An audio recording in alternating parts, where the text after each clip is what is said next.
ஹல்லேலூயா, ஹல்லேலூயா. இந்த நாளிலும் உங்கள் மத்தியிலே கர்த்தருடைய ஊழியத்தை நிறைவேற்ற இந்த நாளிலே கர்த்தர் அடிமையை கொண்டு வந்தபடினால் ஆண்டவருக்கு மகிமையை செலுத்துகிறேன். கர்த்தருடைய மேலான நாமம் மகிமைப்படுவதாக. ஆண்டவர் ஒரு அநாதி தீர்மானத்தின்படி அடிமையை இங்கே அழைத்து வந்திருக்கிறார், உங்களையும் இங்கே கொண்டு வந்திருக்கிறார். ஹல்லேலூயா, ஹல்லேலூயா.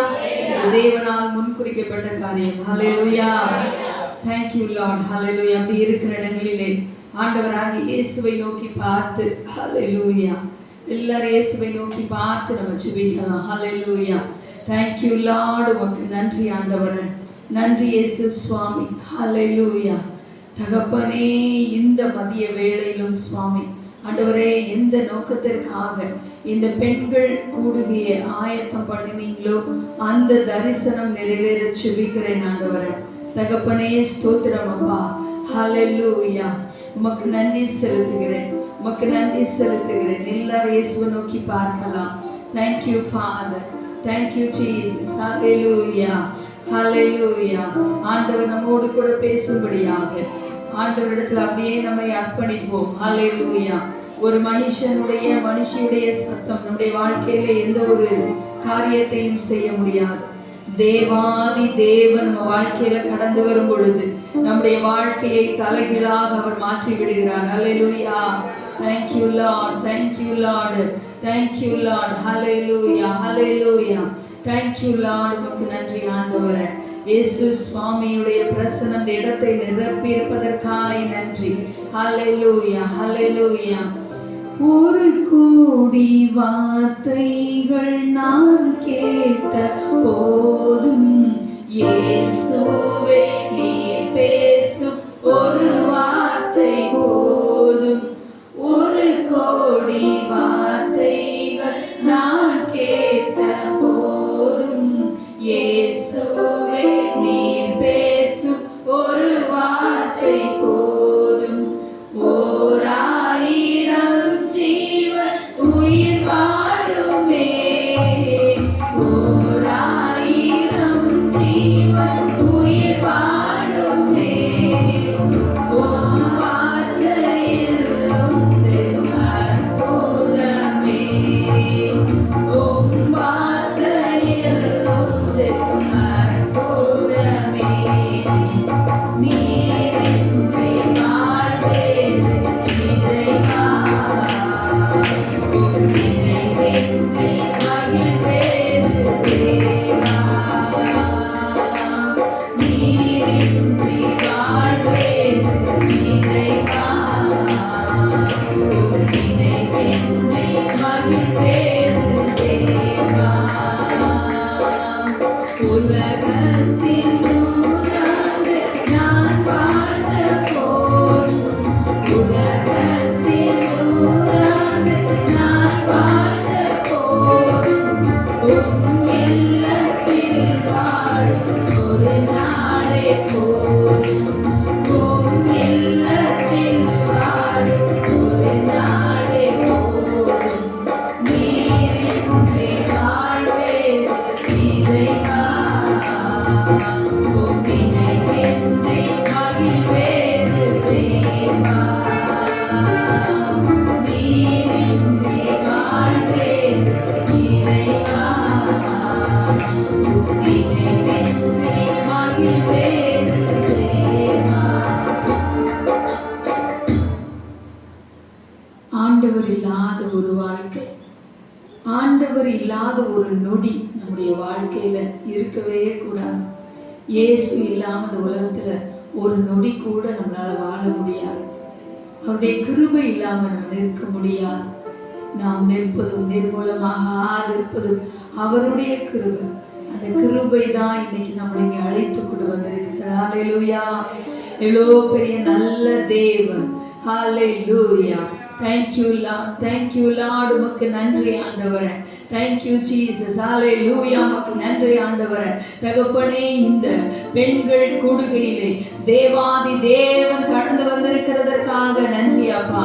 ஆண்டவரே, தகப்பனே, பேசுகிறவர்கள் நீங்கள் அல்ல, உங்களில் வாசமாய் இருக்கிற பிதாவின் ஆவியானவர் என்று சொன்னபடி தயவாயினை மறைத்து வெளிப்பட ஜெபிக்கிறேன்.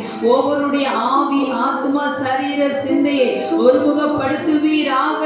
உடைய வார்த்தைக்கு விரோதமாக போராடுகிற எல்லா சாத்தானுடைய தந்திரங்களை, ஒருமனதை கெடுக்கிற ஆவிகளை, சோர்வுகள் பலவீனங்களை கொண்டு வருகிற வசனங்களை பொறுக்கிக் கொள்ளுகிற சாத்தானுடைய தந்திரங்களை இயேசுவின் நாமத்தில் நிர்மூலமாக்குகிறோம். நீங்க பேசுங்கப்பா, நாங்க கேட்கிறோம் இயேசுவின் நாமத்தில் பிதாவே. ஆமென் ஆமென். ஹல்லேலூயா ஹல்லேலூயா. கர்த்தருடைய நாமம் மகிமைப்படுவதாக. இந்த நாளிலும் இந்த ஊழியத்தை நிறைவேற்ற கர்த்தர் எனக்கு கிருபை பாராட்டினபடினால் ஆண்டவருக்கு நன்றி செலுத்துகிறேன். என்னை அன்போடு கூட எங்களை அழைத்த அன்பு போதகர் ஐயா அவர்களுக்கு, திருச்சபையிலே உள்ள அன்பு பிள்ளைகள், உங்கள் ஒவ்வொருவருக்கும், அன்பு மகளுக்கும் இயேசுவின் நாமத்தினாலே இயேசு அற்புதம் செய்கிறார் ஊழியம் கிராஸ் டிவி ஊழியங்கள் சார்பாக என்னுடைய நன்றியையும் வாழ்த்துதலையும் தெரிவிக்கிறோம். அல்லேலூயா அல்லேலூயா. இன்றைக்கும் உங்களுக்கு என்ன வார்த்தையை பகிர்ந்து கொள்ள வேண்டும் என்று சொல்லி பாஸ்டர் அவர்கள் இந்த ஊழியத்தை நிறைவேற்ற அழைத்த நாளிலிருந்து இதற்காக ஜெபித்த பொழுது கர்த்தர் அடிமையோடு கூட ஆண்டவர் கொடுத்த வார்த்தை, கிருபை எதற்காக கொடுக்கப்படுகிறது, கிருபையை பெற்ற வேதத்திலிருந்து ஒரு 4 நபர், அதில் ஒருவர் கிருபையை இழந்து போனார். இதை நம்ம இந்த நாளிலே தியானித்து ஆண்டவருடைய விசேஷித்த கிருபை நம்முடைய வாழ்க்கையில எவ்வளவு முக்கியம் என்பதை அறிந்து அந்த கிருபையினாலே இன்றைக்கு நம்முடைய வாழ்க்கையை கட்டி எழுப்ப போகிறோம். ஹல்லேலூயா. இன்றைக்கும் முதலாவதாக இந்த பெண்கள் கூடிகையிலே கர்த்தர் ஒரு விசேஷித்த கிருபையை பெற்றுக்கொண்ட மகிமையான பாத்திரம் மரியாள் அவர்களை குறித்து, இயேசுவின் தாயாகிய மரியாளை குறித்து நம்ம முதலாவது தியானிக்க போகிறோம். லூக்கா எழுதின சுவிசேஷம் 1ஆம் அதிகாரம் 30ஆம் வசனத்தை எடுத்தவர்கள் வாசிக்கலாம். தேவதூதன் அவளை நோக்கி, மரியாளே பயப்படாதே, நீ தேவனிடத்தில் கிருபை பெற்றாய். மரியாளே நீ பயப்படாதே, நீ தேவனிடத்தில் கிருபை பெற்றாய். ஆண்டவராகிய இயேசு கிறிஸ்து உலகத்திலே பிறப்பதற்கு தேவனால் தெரிந்து கொள்ளப்பட்ட உன்னதமான பாத்திரம் தான் யாரு? மரியாள். இந்த மரியாள் கன்னி மரியாளாக தேர்ந்தெடுக்கப்படுகிறார். பரிசுத்த ஆவியினாலே கர்ப்பம் தரித்து இயேசுவை இந்த உலகத்திற்கு மனுக்குலத்தை மீட்பதற்காக கொடுப்பதற்கு அவள் தெரிந்து கொள்ளப்பட்டிருக்கிறார். இந்த மரியாள் தேவனிடத்திலே கிருபை பெற்றதற்கு வேதத்திலிருந்து முக்கியமாக ஒரு 3 காரியங்களை முதலாவது உங்களுக்கு காட்டி கொடுக்க விரும்புகிறேன். என் அன்பு தேவனுடைய பிள்ளைகளை, யாருக்கு தேவன் கிருபை அளிக்கிறார்? இந்த மரியாள் பார்த்தீங்கன்னா, மரியாளுடைய பேக்ரவுண்ட் அப்படின்னு பார்த்தீங்கன்னா ரொம்பவே ஒரு அற்பமாக மனிதர்களால் பார்க்கப்படுகிற ஒரு பேக்ரவுண்ட்ல உள்ள ஒரு பெண்மணி தான். இஸ்ரேல் தேசத்துக்கு நாங்கள் கடந்து சென்ற பொழுது மரியாளுடைய வீட்டை பார்த்தீங்கன்னா ரொம்ப சின்ன வீடு. இஸ்ரேல் தேசத்துல பார்த்தீங்கன்னா எல்லா ஆண்டவருடைய நம்முடைய வேதாகமத்திலே குறிக்கப்பட்ட வேதாகம சம்பவங்கள்ல குறிக்கப்பட்டிருக்கிற ஒவ்வொரு காரியங்களும் நடந்த இடங்கள் அங்கே இருக்கிறது. அந்த இடங்கள் எல்லாம் ரியலா அப்ப எப்படி இருந்ததோ அப்படியே வைக்கப்பட்டிருக்கிறது. அதற்கு மேலாக தேவாலயங்களை கட்டி எழுப்பி இருக்கிறார்கள். அப்படி இந்த மரியாளுடைய வீடு பார்த்தீங்கன்னா ரொம்ப சின்ன இடம். ஒருத்தர் உள்ள போனா இன்னொருத்தர் வெளியே வரணும். அந்த மாதிரி ஒரு இடத்துல தான் இந்த மரியாள் இருந்திருக்கிறாங்க. என் அன்பு தேவனுடைய பிள்ளைகளே, அப்படி ஒரு சாதாரண பாத்திரத்தை தேவன் தெரிந்தெடுத்தார் என்றால் நம்ம யோசித்து பார்க்கணும், அவங்களுக்குள்ள எப்படிப்பட்ட விசேஷித்த கிருபை இருந்தது. அந்த கிருபையை நம்ம இன்னைக்கு நாமும் கேட்டு பெற போகிறோம். ஹல்லேலூயா. என் அன்பு தேவனுடைய பிள்ளைகளே, மரியாளுக்குள்ளே ஒரு விசேஷித்த கிருபை கொடுக்கப்பட்டிருந்தது. தேவனிடத்திலே அந்த கிருபையை அவள் பெற்றுக்கொண்டதற்கு முக்கியமாக அவங்க கிட்ட காணப்பட்ட காரியம் என்னவென்றால், நீதிமொழிகள் 3ஆம் அதிகாரம் 34ஆம் வசனம், அதே போல யாக்கோபு 4:6, 1 பேதுரு 5:5, இந்த 3 வசனங்களும் ஒரே காரியத்தை சொல்லுகிறது. நீதிமொழிகள் 3:34 வாசிக்கலாம்.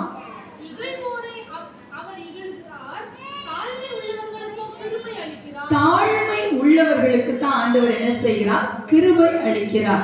இப்போ இந்த மரியாளுக்குள்ள ஒரு தாழ்மை இருந்தது, அவளுக்குள்ள ஒரு தாழ்மை இருந்தது. அதை எந்த இடத்துல நம்ம பார்க்க முடிகிறது என்றால், இயேசு கிறிஸ்துவை இவள் உலகத்திற்கு கொண்டு வர போகிறாள் என்கிற செய்தி கேப்ரியேல் தூதனால் அறிவிக்கப்பட்ட பொழுது அந்த ஒரு செய்தி அசாதாரணமான செய்தி. ஆனா அது அவள் தன்னை குறித்து பெரிய மேட்டிமையாகவோ பெருமையாகவோ எனக்கு இந்த வாக்கியம் கிடைத்திருக்கிறது என்று எண்ணாமல் ஒரு மகிமையான ஒரு வார்த்தையை இவள் சொல்லுகிறதை பார்க்கிறோம். அந்த நாட்கள்ல யூத பெண்கள் எல்லாம் யார் வயிற்றுல இயேசு கிறிஸ்து பிறப்பார், மேசியா பிறப்பார் என்று காத்து கொண்டிருந்தார்கள். இன்னைக்கு வரைக்கும் யூதர்கள் இயேசுவை தெய்வமாக ஏற்றுக்கொள்ளவில்லை. ஆயினும் அந்த நாட்களில் கூட இயேசு யார் வயிற்றுல மேசியா பிறப்பார் என்பதற்கு காத்து கொண்டிருந்த காலம். அந்த காலத்தில் இந்த செய்தி அறிவிக்கப்படுகிறது மரியாளுக்கு தேவதூதன் மூலமாக. லூக்கா எழுதின சுவிசேஷம் 1ஆம் அதிகாரம் 48ஆம் வசனத்தை வாசிக்கும் பொழுது மரியாள் சொல்லுகிறதை பார்க்கிறோம். அவர் தம்முடைய அடிமையின் தாழ்மை என்ன செய்தார்? நோக்கி பார்த்தார்.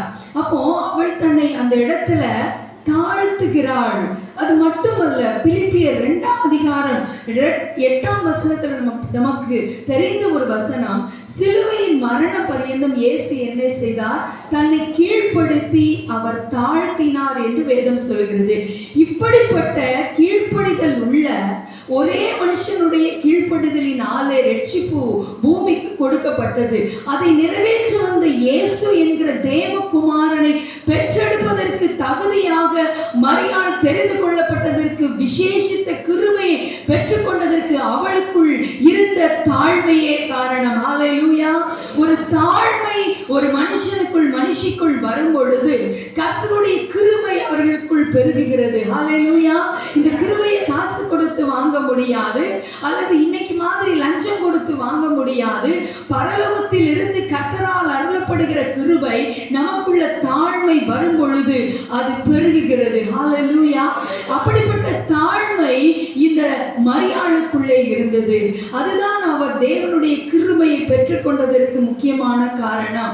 அது அடுத்தபடியாக நம்ம பார்க்கும் பொழுது லூக்கா எழுதின சுவிசேஷம் 1ஆம் அதிகாரம் 45ஆம் வசனத்தை வாசிக்கலாம். லூக்கா 1:45. விசுவாசித்தவளே பாக்கியவதி, கர்த்தராலே அவளுக்கு சொல்லப்பட்டவைகள் நிறைவேறும் என்றார். விசுவாசித்தவளே பாக்கியவதி, கர்த்தரால் சொல்லப்பட்டது அவளுக்குள் நிறைவேறி. யார் சொன்னா? எலிசபெத்து மரியாளை வாழ்த்தின பொழுது இதை சொல்லுகிறார். அப்போ விசுவாசித்தவளை பாக்கியவதினா, ஒரு தேவகுமாரன் கன்னியின் வயிற்றிலே பிறப்பார் என்று கன்னி மரியாளுக்கு அறிவிக்கப்பட்ட பொழுது அவளுக்கு ஒரு திகில் உண்டானது. இது எப்படி ஆகும்? நான் புருஷனை அறியேனே. அன்றைக்கு நாட்கள்ல யூத பெண்கள் ஏதாவது குற்றப்படுத்தப்பட்டு அவர்கள் இம்மாறலா அவங்க உலக ரீதியாக குற்றப்படுத்தப்பட்டால் அவங்களுக்கு தண்டனை என்ன தெரியுமா? கல் எறிந்து கொள்வார்கள். அப்படிதான் இயேசு இருந்த காலத்துல ஒரு விபச்சார ஸ்திரீ இழுத்து கொண்டு வருகிறார்கள். அப்போ யார் முதலாவது கல்லெறியலான்னு சொல்லி கேட்கிறாங்க. ஏன்னா அந்த காலத்துல அந்த பாவம் செய்தால் திருமணத்திற்கு முன்பாக அவள் குழந்தை கருவுறும் பொழுது எவ்வளவு பெரிய குற்றம் தன் மீது சுமத்தப்படும் என்பதை அறிந்திருந்தாள். அந்த சூழ்நிலையிலே அவளுக்குள்ளே ஒரு பெரிய பிரமிப்பு உண்டாயிற்று, திகில் உண்டாயிற்று. ஆனாலும் அந்த வார்த்தை எப்படி செய்தார்? என்ன செய்தார்? விசுவாசித்தாள். என் அன்பு தேவனுடைய பிள்ளைகளே, இது எப்படி ஆகும்? இது நடக்க முடியாது. ஆனாலும் பரிசுத்த ஆவி உனக்குள் வரும். அப்பொழுது உனக்குள் உருவாகுகிற இந்த கரு பரிசுத்தம் உள்ளது. நீ தேவகுமாரனை பெற்றெடுக்க போகிறாய் என்கிற அந்த ப்ராஃபஸி தேவனிடத்திலிருந்து வந்தவுடன், நான் அடிமை, கர்த்தருடைய வார்த்தையின்படி எனக்கு ஆக கடவுது என்று அந்த வார்த்தை என்ன செய்தாள்? விசுவாசித்தாள். அப்போ விசுவாசித்தவளை பாக்கியவதி, அவரால் அவளுக்கு என்ன செய்யும்? சொல்லப்பட்டவைகள் என்ன செய்யும்? நிறைவேறும். என் அன்பு தேவனுடைய பிள்ளைகளே, அவள் விசுவாசித்தபடியினாலே அந்த கிருபையை பெற்றுக்கொண்டாள். அந்த நம்பிக்கை அவளுக்குள்ள இருந்தது. இந்த தேவகுமாரனை பெற்றெடுப்பதற்கு கர்த்தர் அவருக்கு போதுமானவராய் இருந்து அவளை நடத்துவார் என்கிற நம்பிக்கை இருந்தது.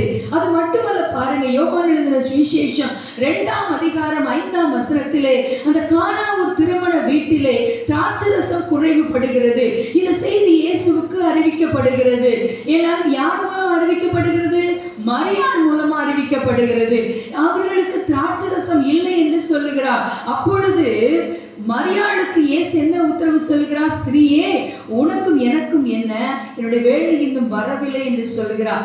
இவ போய் என்ன செய்யறா, வேலைக்காரத்துல அவர் உங்களுக்கு என்ன சொல்கிறார் அதன்படி செய்யுங்கள், அவ்வளவுதான். அவர் உங்களுக்கு என்ன சொல்கிறார் அதன்படி செய்யுங்கள். மகன் சொன்ன வார்த்தைய அப்படியே 10% என்ன செஞ்சிட்டாங்க, அவங்க விசுவாசித்தார்கள். அந்த விசுவாசம் அவங்களுக்குள்ள ஸ்ட்ராங்கா இருந்ததுனால அந்த வார்த்தையை கேட்டு, இயேசு சொன்ன வார்த்தையை கேட்டு போயிட்டாங்க. இன்னைக்குள்ள அம்மா மார்க்க என்ன செய்வாங்க, என்ன இது, நான் சொல்லி என் வார்த்தைக்கு ஒரு மரியாதையே இல்லை, என் பிள்ளை நீ மதிக்கவே இல்லை, என்னடா இது, நான் ஒன்று சொல்றேன் அவனுக்கு செய்ய வல்லமை இருக்கிறது, செய்ய வேண்டியதான, இவ்வளோ ஒரு கிருபை பெற்ற மகனை பெற்றிருக்கிறேன், என்னடா இது நான் சொன்னதை கேட்கலன்னு சொல்லி இன்னைக்குள்ள அம்மா சொல்லியிருப்பாங்க. ஆனா மரியாள் பாருங்க, அவ்வளோ தாழ்மையா அவர் உங்களுக்கு என்ன சொல்கிறாரோ அதன்படி செய்யுங்க. ஏன்னா மரியாளுக்கு தெரியும் தன்னுடைய பிள்ளை எங்கிருந்து அனுப்பப்பட்ட பிள்ளை, தன்னுடைய பிள்ளை பிதாவுக்கு அடுத்தவைகளில் இருக்க வேண்டிய பிள்ளை, தன்னுடைய பிள்ளை மனுக்குலத்திற்காக கொடுக்கப்பட்டது, தனக்கு அதன் மீது முழு அதிகாரம் கிடையாது, பிதாவின் சித்தத்தை செய்யவே அவர் அனுப்பப்பட்டிருக்கிறார் என்பதிலே முழு கவனமும் அவருக்கு இருந்தது. ஆகவே அவளுக்குள்ள விசுவாசம் இருந்தது. என் பிள்ளை யாரு, என் பிள்ளை எதற்காக கொடுக்கப்பட்டிருக்கிறது. நம்ம நிறைய நேரத்துல நம்ம பிள்ளைகள் மேல இருக்கிற விசேஷித்த கிருபை அபிஷேகத்தை நம்ம சில நேரங்களில் மறந்துடுறோம். ஆண்டவர் கொடுக்கும் போது இதுக்காக தான் உன் பிள்ளையை நான் உனக்கு தந்திருக்கிறேன்னு சொல்லியிருப்பாரு. ஆனா வளரும் போது நம்ம மறந்து போவோம். ஆண்டவர் சொல்லியிருப்பாரு, உன் பிள்ளையை நான் ஊழியத்திற்கென்று நான் அழைத்து நான் பயன்படுத்துவேன், அல்லது குறிப்பிட்ட இந்த தரிசனத்துக்குள்ள கொண்டு வருவேன். ஆனா வளரும் போது இந்த பிள்ளை நல்லா படிச்சு நல்ல மார்க் எடுக்கும் பொழுது நம்முடைய சிந்தை மாறும். பரவாயில்ல, நல்லா படிக்குது நம்ம பிள்ளை, இன்ஜினியர் ஆக்கலாம், டாக்டர் ஆக்கலாம் அப்படின்னு சொல்லிட்டு என்ன செய்வோம், நம்ம மனசு மாறும். ஆனா சின்ன பிள்ளையா இருக்கும்போது என்ன செய்வோம், என் பிள்ளை மிஷினரியா வரும், என் பிள்ளை ஊழியக்காரனா வரும். ஆனா நம்மளா எந்த காரியத்துக்கும் நம்ம பிள்ளை என்ன செய்யக்கூடாது, ஒப்பு கொடுக்க கூடாது. ஒரு காரியங்களை கற்றுத் தருகிறேன். கர்த்தர் நம்முடைய பிள்ளையை ஊழியத்திற்கென்று முன்குறித்தால் அவர் அதற்கென்று அபிஷேகம் பண்ணி நம்ம பிள்ளையை ஆயத்தம் பண்ணுவார். ஆனா நம்ம பிள்ளைய நம்ம கம்பல் பண்ணி கண்டிப்பா ஊழியத்துக்கு வரணும்னு சொல்லக்கூடாது.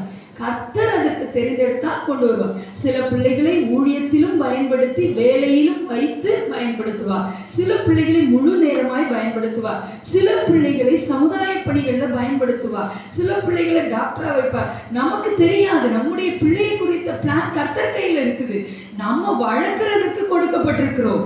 நாம் அவர்களை கர்த்தருக்கென்று உருவாக்க பயன்படுத்தப்பட வைக்கப்பட்டிருக்கிற கருவிகள், அவ்வளவுதான்.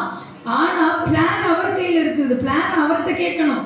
என் பிள்ளையை நீங்க எதுக்காக தந்திருக்கிறீங்க ஆண்டவரே, இந்த பிள்ளையை எதற்காக தந்திருக்கிறீங்க, நம்ம அதை கேட்கணும். ஆண்டவரிடத்திலே கேட்க வேண்டும். என் அன்பு தேவனுடைய பிள்ளைகளே, அப்படிப்பட்ட அந்த பாரத்தோடு நம்ம கேட்கும் பொழுது கர்த்தர் சொல்லி தருவார். உன் பிள்ளையை குறிச்சு பிளான் என்கிட்ட இருக்கு, வா உட்கார், ஜெபம் பண்ணு, நான் உன் பிள்ளையை நடத்துவேன். இதற்காக தெரிந்தெடுத்து ஆண்டவர் தரிசனத்துல பேசுவார், சொப்பனத்துல பேசுவார், ஆண்டவர் காரியங்களை காட்டி கொடுப்பார். பிள்ளையும் அந்த லைன்ல என்ன செய்வார், கொண்டு வருவார். அப்ப நம்மளா என்ன செய்யக்கூடாது, ஒரு காரியத்தை டெசிஷன் எடுக்கக்கூடாது. இந்த மரியாள் இங்க இயேசுடைய பிறப்புல இருந்து மரணம் வரைக்கும் பார்த்தீங்கன்னா மரியாள் சிலுவை அருகே வரைக்கும் நிற்கிறாங்க. போய் அவங்களுக்குள்ள ஒரு நம்பிக்கை இருந்தது. தன்னுடைய மகன் எதற்காக கொடுக்கப்பட்டார், தன்னுடைய பிள்ளை எங்கிருந்து வந்திருக்கிறார், இதெல்லாம் ஒரு நல்ல பெரிய தரிசனம் அவங்களுக்குள்ள இருந்தது. அதனாலதான் ஒவ்வொன்றையும் இருதயத்தில் வைத்து சிந்தனை பண்ணினாள் என்று வேதம் சொல்லுகிறது. ஒவ்வொரு நேரத்திலும் தீர்க்கதரிசிகள் மூலமா வார்த்தை வரும் பொழுது, தேவ பிள்ளைகள் சொல்லும் பொழுது, இயேசுவை குறித்து இயேசுவிடத்திலிருந்து வருகிற வார்த்தைகள் வரும் பொழுதெல்லாம் அதை ரிசீவ் பண்றாங்க. அதை இருதயத்துல வைத்து சிந்தனை பண்ணுகிறார்கள். என் அன்பு, அப்ப அவங்களுக்குள்ள அந்த விசுவாசம் ஊன்றி இருந்தது, விதைக்கப்பட்டிருந்தது. என் பிள்ளை சொல்றதை நான் அப்படியே கேட்டு அதை செவி கொடுக்கணுமே தவிர நானா என்ன செய்யக்கூடாது, ஒரு டெசிஷன் எடுக்கக்கூடாது. அவர் உங்களுக்கு என்ன சொல்கிறாரோ அதன்படி செய்யுங்கள். 100% இயேசுவை விசுவாசித்தார். அப்படி விசுவாசித்ததுனாலதான், அந்த ஒரு விசுவாசம் இருந்தபடியினாலதான் அவருடைய பிறப்புக்கும் அவரை விசுவாசித்தார். இயேசு பிறப்பதற்கும் விசுவாசித்து வார்த்தையை அப்படியே பிடிச்சுக்கிட்டு, ஓகே நான் இந்த காரியத்தை செய்ய அர்ப்பணிக்கிறேன்னு சொன்னாங்க. இல்ல முடியாது, வேற யாரையாவது பாருங்கன்னு சொன்னா மரியாதை சூஸ் பண்ணியிருக்க முடியுமா? அவங்க அதுக்கு ஒப்பு கொடுத்தாங்க, அந்த வார்த்தைக்கு கீழ்ப்படிந்தாங்க. இப்போ நம்ம வாழ்க்கையில தேவ தரிசனம் நிறைவேறணும் அப்படின்னா, தேவ கிருபை வெளிப்படணும்னா 100% ஆண்டவரை விசுவாசிக்கணும். அப்பதான் தேவன் தருகிற கிருபை நமக்குள்ள இருந்து செயல்படும். ஆண்டவர் மேல நம்பிக்கை இல்லாம, விசுவாசம் இல்லாம நமக்குள்ள ஆண்டவருடைய கிருபை வெளிப்படணும்னா வெளிப்படாது.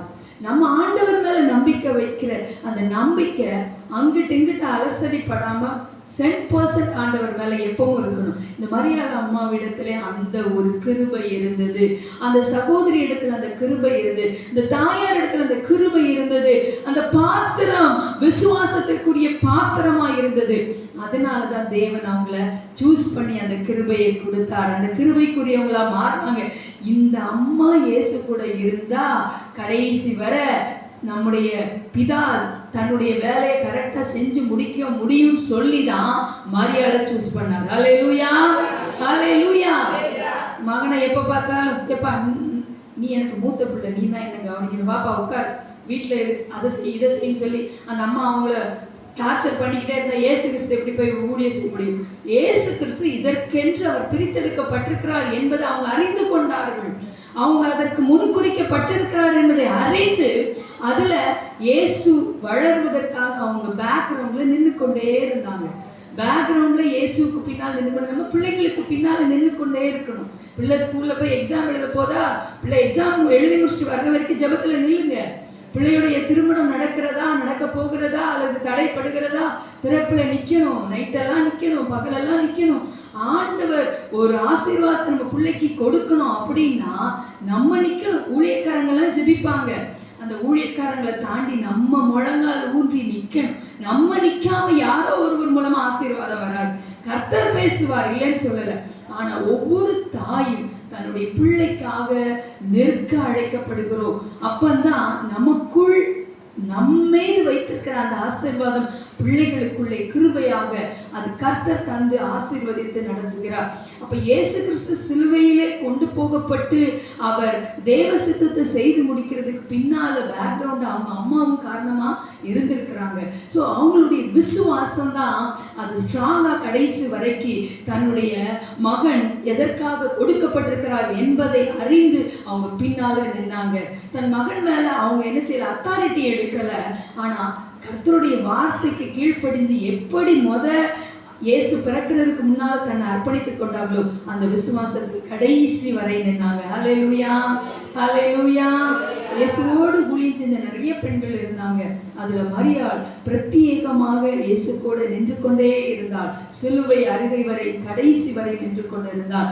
என் அன்பு தேவனுடைய பிள்ளைகளே, அது மட்டும் அதனாலதான் இயேசு கிறிஸ்து பாருங்க கடைசியில தன்னுடைய ஆவியை ஒப்பு கொடுத்த போது அந்த நேரத்துல கூட சிலுவையில் அறையப்பட்டிருந்த பொழுது கூட தன்னுடைய தாயாரை தனக்கு அன்பான சீஷன் யோவானிடத்துல ஒப்படைத்து விட்டு கடந்து செல்கிறார். ஹல்லேலூயா.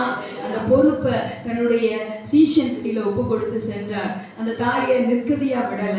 என் அன்பு தேவனுடைய பிள்ளைகளை, விசுவாசித்தவளே பாக்கியவதி, அவளுக்கு சொல்லப்பட்டது என்ன செய்யும், நிறைவேறும். அது மட்டுமல்ல, லூக்கா எழுதின சுவிசேஷம் 1ஆம் அதிகாரம் 35ஆம் வசனத்தை வாசிக்க கேட்கலாம். 1:35. தேவதூதன் அவளுக்கு பிரதியுத்தரமாக, பரிசுத்த ஆவி உன்மேல் வரும், உன்னதமானவருடைய பலம் உன்மேல் நிழலிடும், ஆதலால் உன்னிடத்தில் பிறக்கும் பரிசுத்தம் உள்ளது, தேவனுடைய குமாரன் எனப்படும். பரிசுத்த ஆவி உன்னிடத்தில் நிழலிடும், உன்னிடத்தில் பிறக்கிறது எப்படிப்பட்டது, பரிசுத்தம் உள்ளது.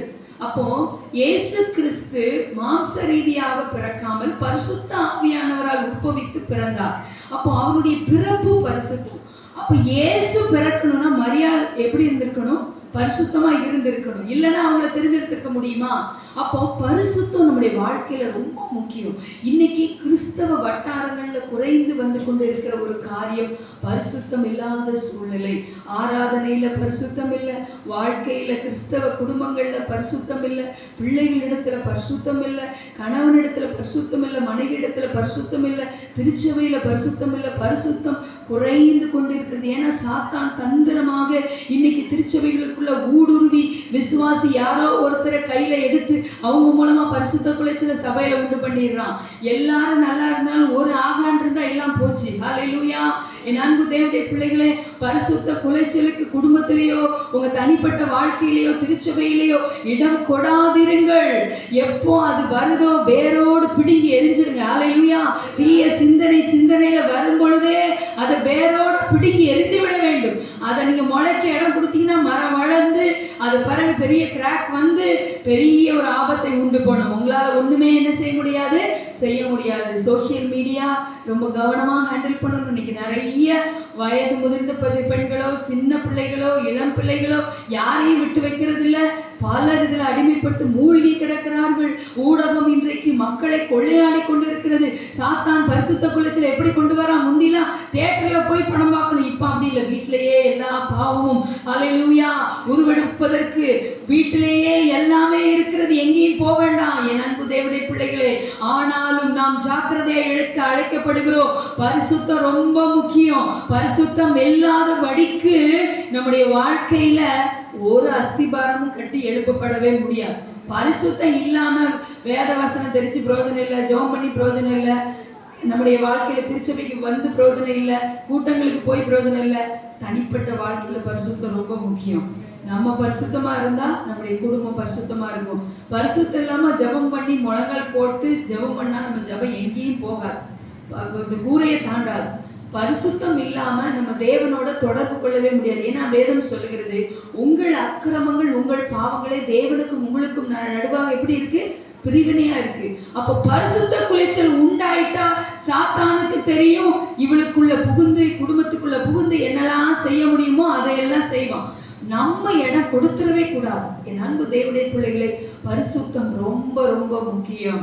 ஹோலினஸ் ரொம்ப முக்கியம்.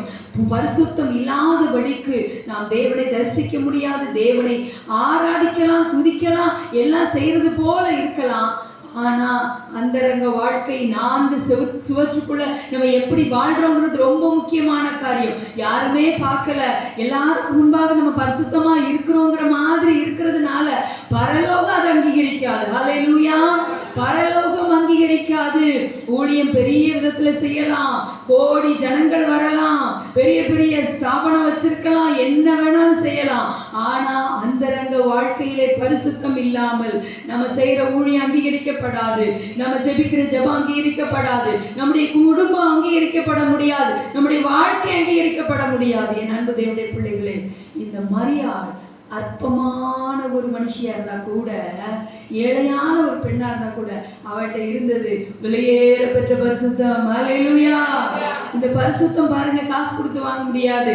என் அன்பு தேவனுடைய பிள்ளைகளே, அவங்க கிட்ட பரிசுத்தம் இருக்கு, அவங்க கொஞ்சம் வாங்கி நம்ம வச்சுக்க முடியுமா?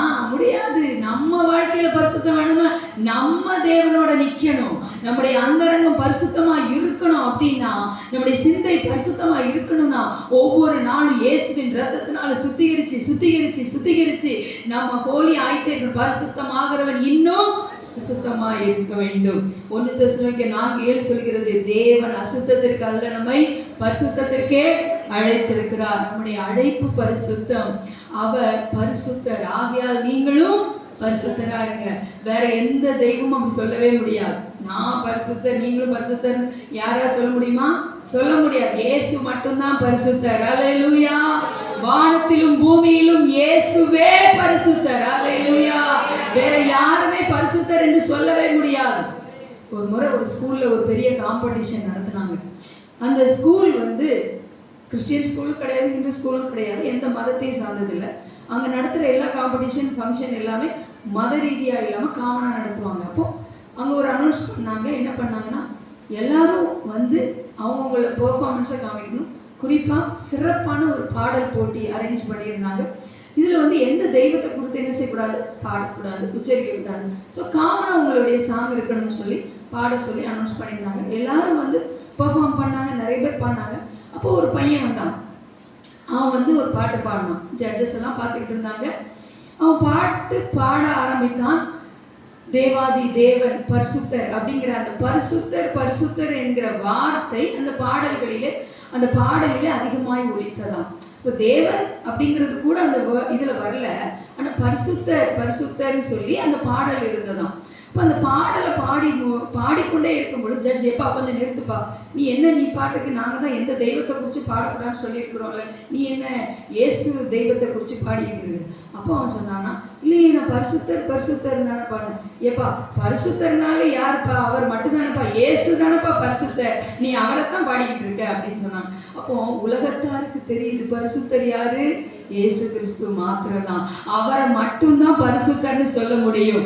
அவர் பரிசுத்தர், ஆகையால் நாம எப்படி இருக்கணும், பரிசுத்தமாய் இருக்க அழைக்கப்படுகிறோம். அப்போ யாருக்கு தேவன் கிருபையை கொடுக்கிறார், பரிசுத்தமாய் வாழ அர்ப்பணித்தவர்களுக்கு அவருடைய கிருபை அவர்களுக்குள்ளே வெளிப்படுகிறது. அப்போ மரியாள் விசேஷித்த கிருபையை தேவனிடத்தில் பெற்றதற்கு காரணம் அவருடைய தாழ்மை, அவருடைய விசுவாசம், அவருடைய பரிசுத்த வாழ்க்கை. இரண்டாவதாக எஸ்தரின் புத்தகம் 5ஆம் அதிகாரத்தை எடுத்து வைத்துக் கொள்ளலாம்.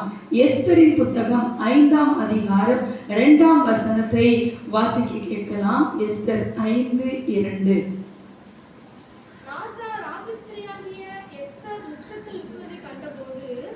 அவளுக்கு அவன் கண்களில் தயை கிடைத்ததினால் ராஜா தன் கையில் இருக்கிற செங்கோலை எஸ்தருக்கு நீட்டினான். அப்பொழுது எஸ்தர் கிட்ட வந்து செங்கோலின் நுனியை தொட்டாள். என் அன்பு தேவனுடைய பிள்ளைகளே, எஸ்தர் ராஜாத்தியை குறித்து நமக்கு நல்லா தெரியும். இந்த எஸ்தர் ராஜாத்திக்கு ராஜா கண்களிலே தயை கிடைத்தது. இந்த எஸ்தரின் புத்தகம் 5ஆம் அதிகாரம் 2ஆம் வசனத்துல இதை பார்க்கிறோம். அதே மாதிரி எஸ்தர் 5:8 பார்க்கிறோம். எஸ்தர் 7:3 இந்த பகுதியெல்லாம் நீங்க வீட்டுல போய் வாசித்து பாருங்க. எஸ்தருக்கு ராஜாவுடைய கண்களிலே தயை கிடைத்தது. எஸ்தர் ராஜாத்தி நமக்கு தெரியும் அவங்களுடைய சம்பவம் முழுவதும். இந்த ஆமான் என்கிற மனிதன் தந்திரமாக ஒரு பிளான் பண்ணி யூத ஜனங்கள் முழுவதையும் அழிப்பதற்காக ராஜாவினுடைய மோதிரத்தினாலே அங்க ஒரு அதிகாரத்தை வாங்கி கொண்டு யூத குலம் முழுவதும் அழிக்கப்படுவதற்காக பிளான் பண்ணி ஒரு பெரிய திட்டத்தை போடுகிறான். அவனுடைய நோக்கம் மொர்தெக்காயை பழி வாங்க வேண்டும். எஸ்தர் ராஜாத்தி அவங்களுடைய குலம் முழுவதும் அழிக்கப்படுவதற்கு ஒரு மறைவான பிளான் போடுறான். இந்த மொர்தெக்காய் யூதன் என்பதை அவன் அறிந்திருந்தான், அவனை அழிக்கணும்னு சொல்லி அவன் பிளான் போடுறான். இப்படி ஒரு பிளான் போட்டு அவன் எல்லாவற்றையும் யோசித்து அவன் செய்து கொண்டு இருக்கிறான். இப்போ இந்த செய்தி மொர்தெக்காய் மூலமாக எஸ்தர் ராஜாத்திக்கு அறிவிக்கப்படுகிறது. இந்த எஸ்தர் ராஜாத்தி இந்த செய்தியை கேட்ட உடனேயே அவள் என்ன செய்கிறாள், அவ போய் தன்னுடைய அங்க அந்த சட்டப்படி அவ என்ன செய்ய முடியாது, திடீர்னு ராஜா கிட்ட போக முடியாது.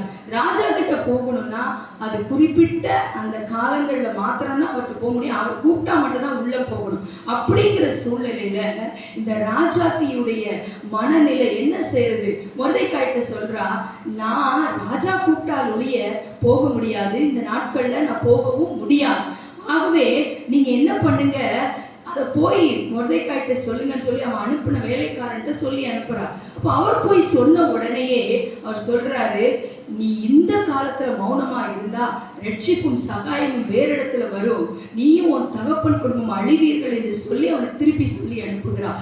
இப்பதான் ராஜாத்தி மறுபடி சொல்லி அனுப்புகிறார், நானும் என்னுடைய தாதிமாரும் உபவாசம் பண்ணி ஜெபம் பண்றோம், நீங்க யூத ஜனம் முழுவதையும் கூடி வர செய்து நீங்க எல்லாரும் 3 நாள் உபவாசித்து நானும் ஜெபம் பண்றேன், நீங்களும் ஜெபம் பண்ணுங்க. இவ்விதமா சட்டத்தை மீறி ராஜாவுக்கு முன்னால போய் நான் என்ன செய்ய போறேன், நிக்க போறேன், செத்தாலும் சாகுறேன் என்று தன்னை அர்ப்பணித்து கொண்டு போகிறார். அப்படி போய் நின்ன இடம் தான் இந்த இடம். அப்படி நிற்கும் பொழுது ராஜா கண்களிலே அவளுக்கு தயை கிடைக்கிறது. ராஜா தன்னுடைய போர்க்கோலை என்ன செய்கிறான், அவளுக்கு நேராக நீட்டுகிறான். அதுக்கு பிறகு கேட்கிறான், அவனுக்கு என்ன வேணும் அப்படின்னு சொல்லி கேட்கிறான். இப்போ பாருங்க, எஸ்தர் ராஜாத்திக்கு அந்த ராஜா கண்கள்ல எப்படி தயை கிடைத்தது. அதற்கு முன்பதாக அவ ராஜாத்தியா மாறுறதுக்கு முன்பும் அவளுக்கு எல்லா கண்களிலும் தயை கிடைத்தது. கிடைத்தது என்று அவருடைய சம்பவம் முழுவதிலும் நாம் வாசிக்க முடிகிறது. ஏன் இப்படிப்பட்ட ஒரு கிருபை கிடைத்தது?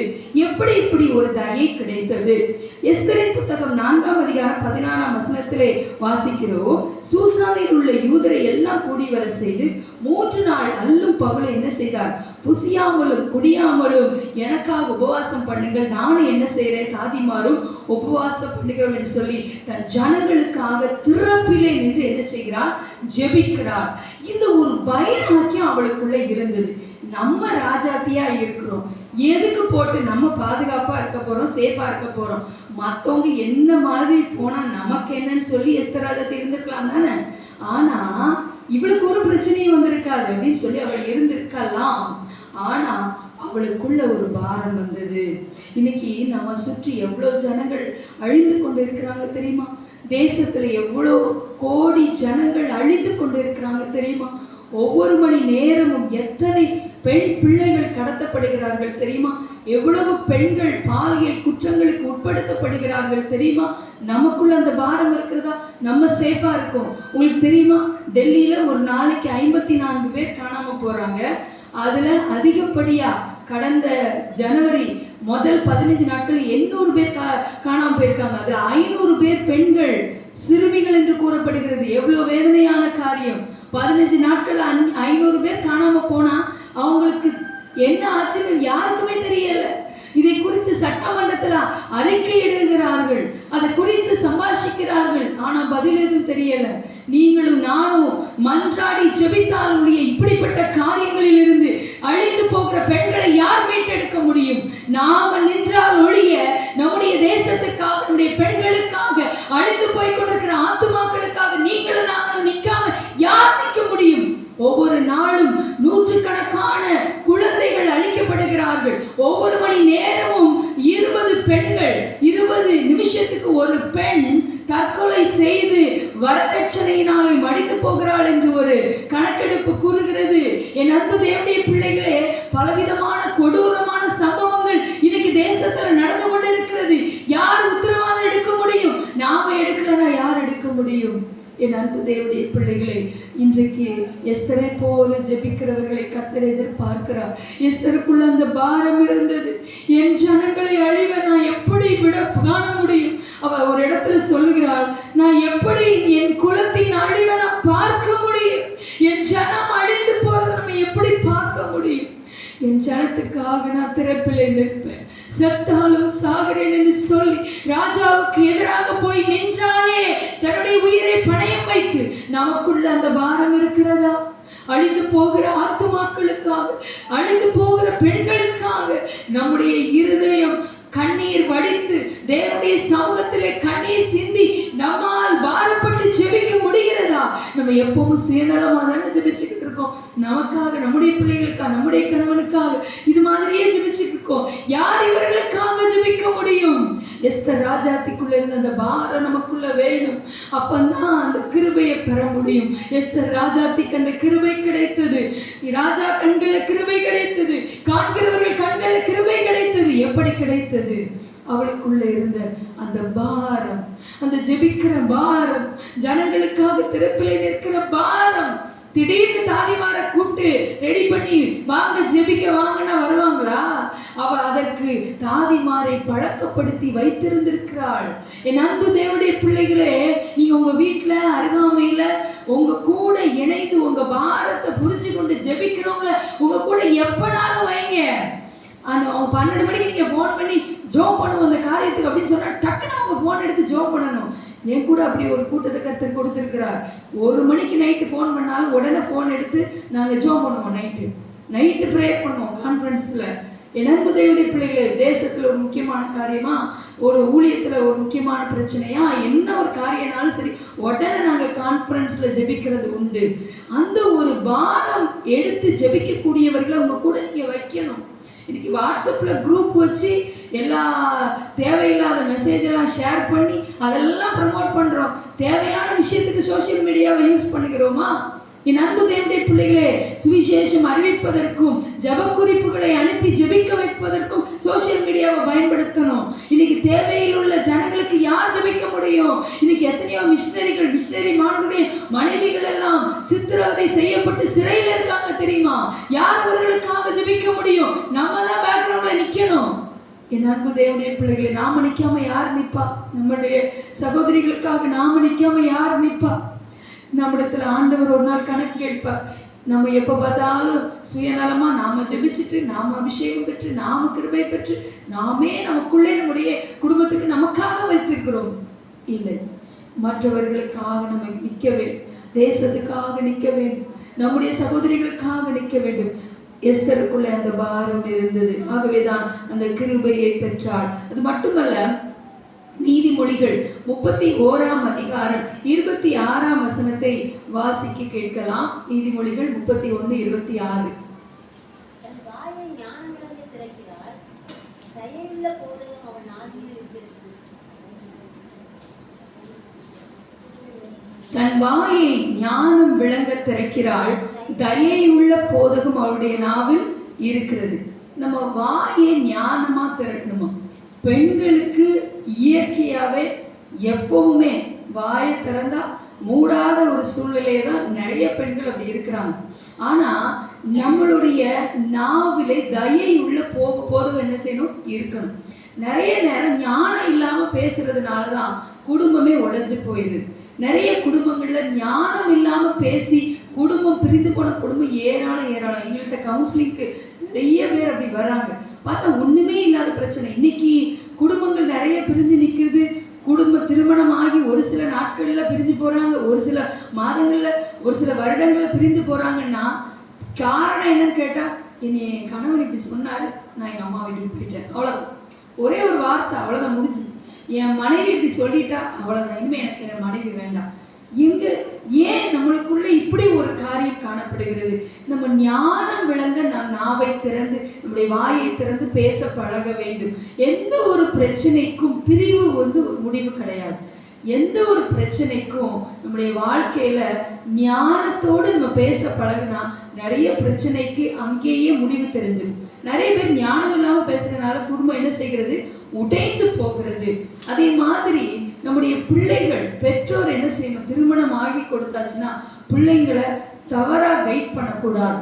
நம்முடைய பிள்ளைகளுக்கு செல்போனை வாங்கி கொடுத்து அவங்ககிட்ட ஃபோன் பண்ணி, உங்க வீட்டில் இன்னைக்கு என்ன பண்ண, அதை செஞ்ச, என்ன செஞ்ச, இது செஞ்ச, அங்கே போனியா, இங்கே போனியா, காலையிலேருந்து சில பெற்றோர் நான் பார்த்துருக்குறேன், எல்லாத்தையும் அப்டேட் பண்ணுவாங்க. எல்லாத்தையும் அப்டேட் பண்ணி அவங்க தான் அவங்களுக்கு கவுன்சிலிங் கொடுப்பாங்க. நம்ம அப்படி செய்யக்கூடாது.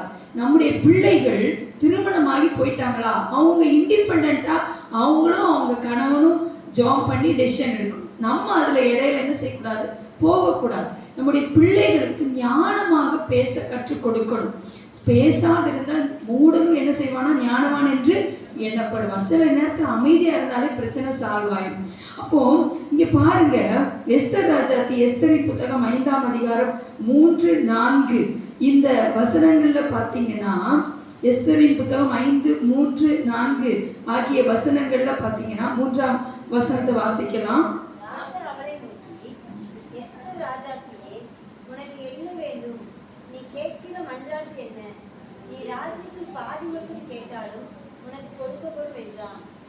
எஸ்தர் ராஜாத்திட்ட கேட்கிறார், ராஜா உனக்கு என்னமா வேணும்?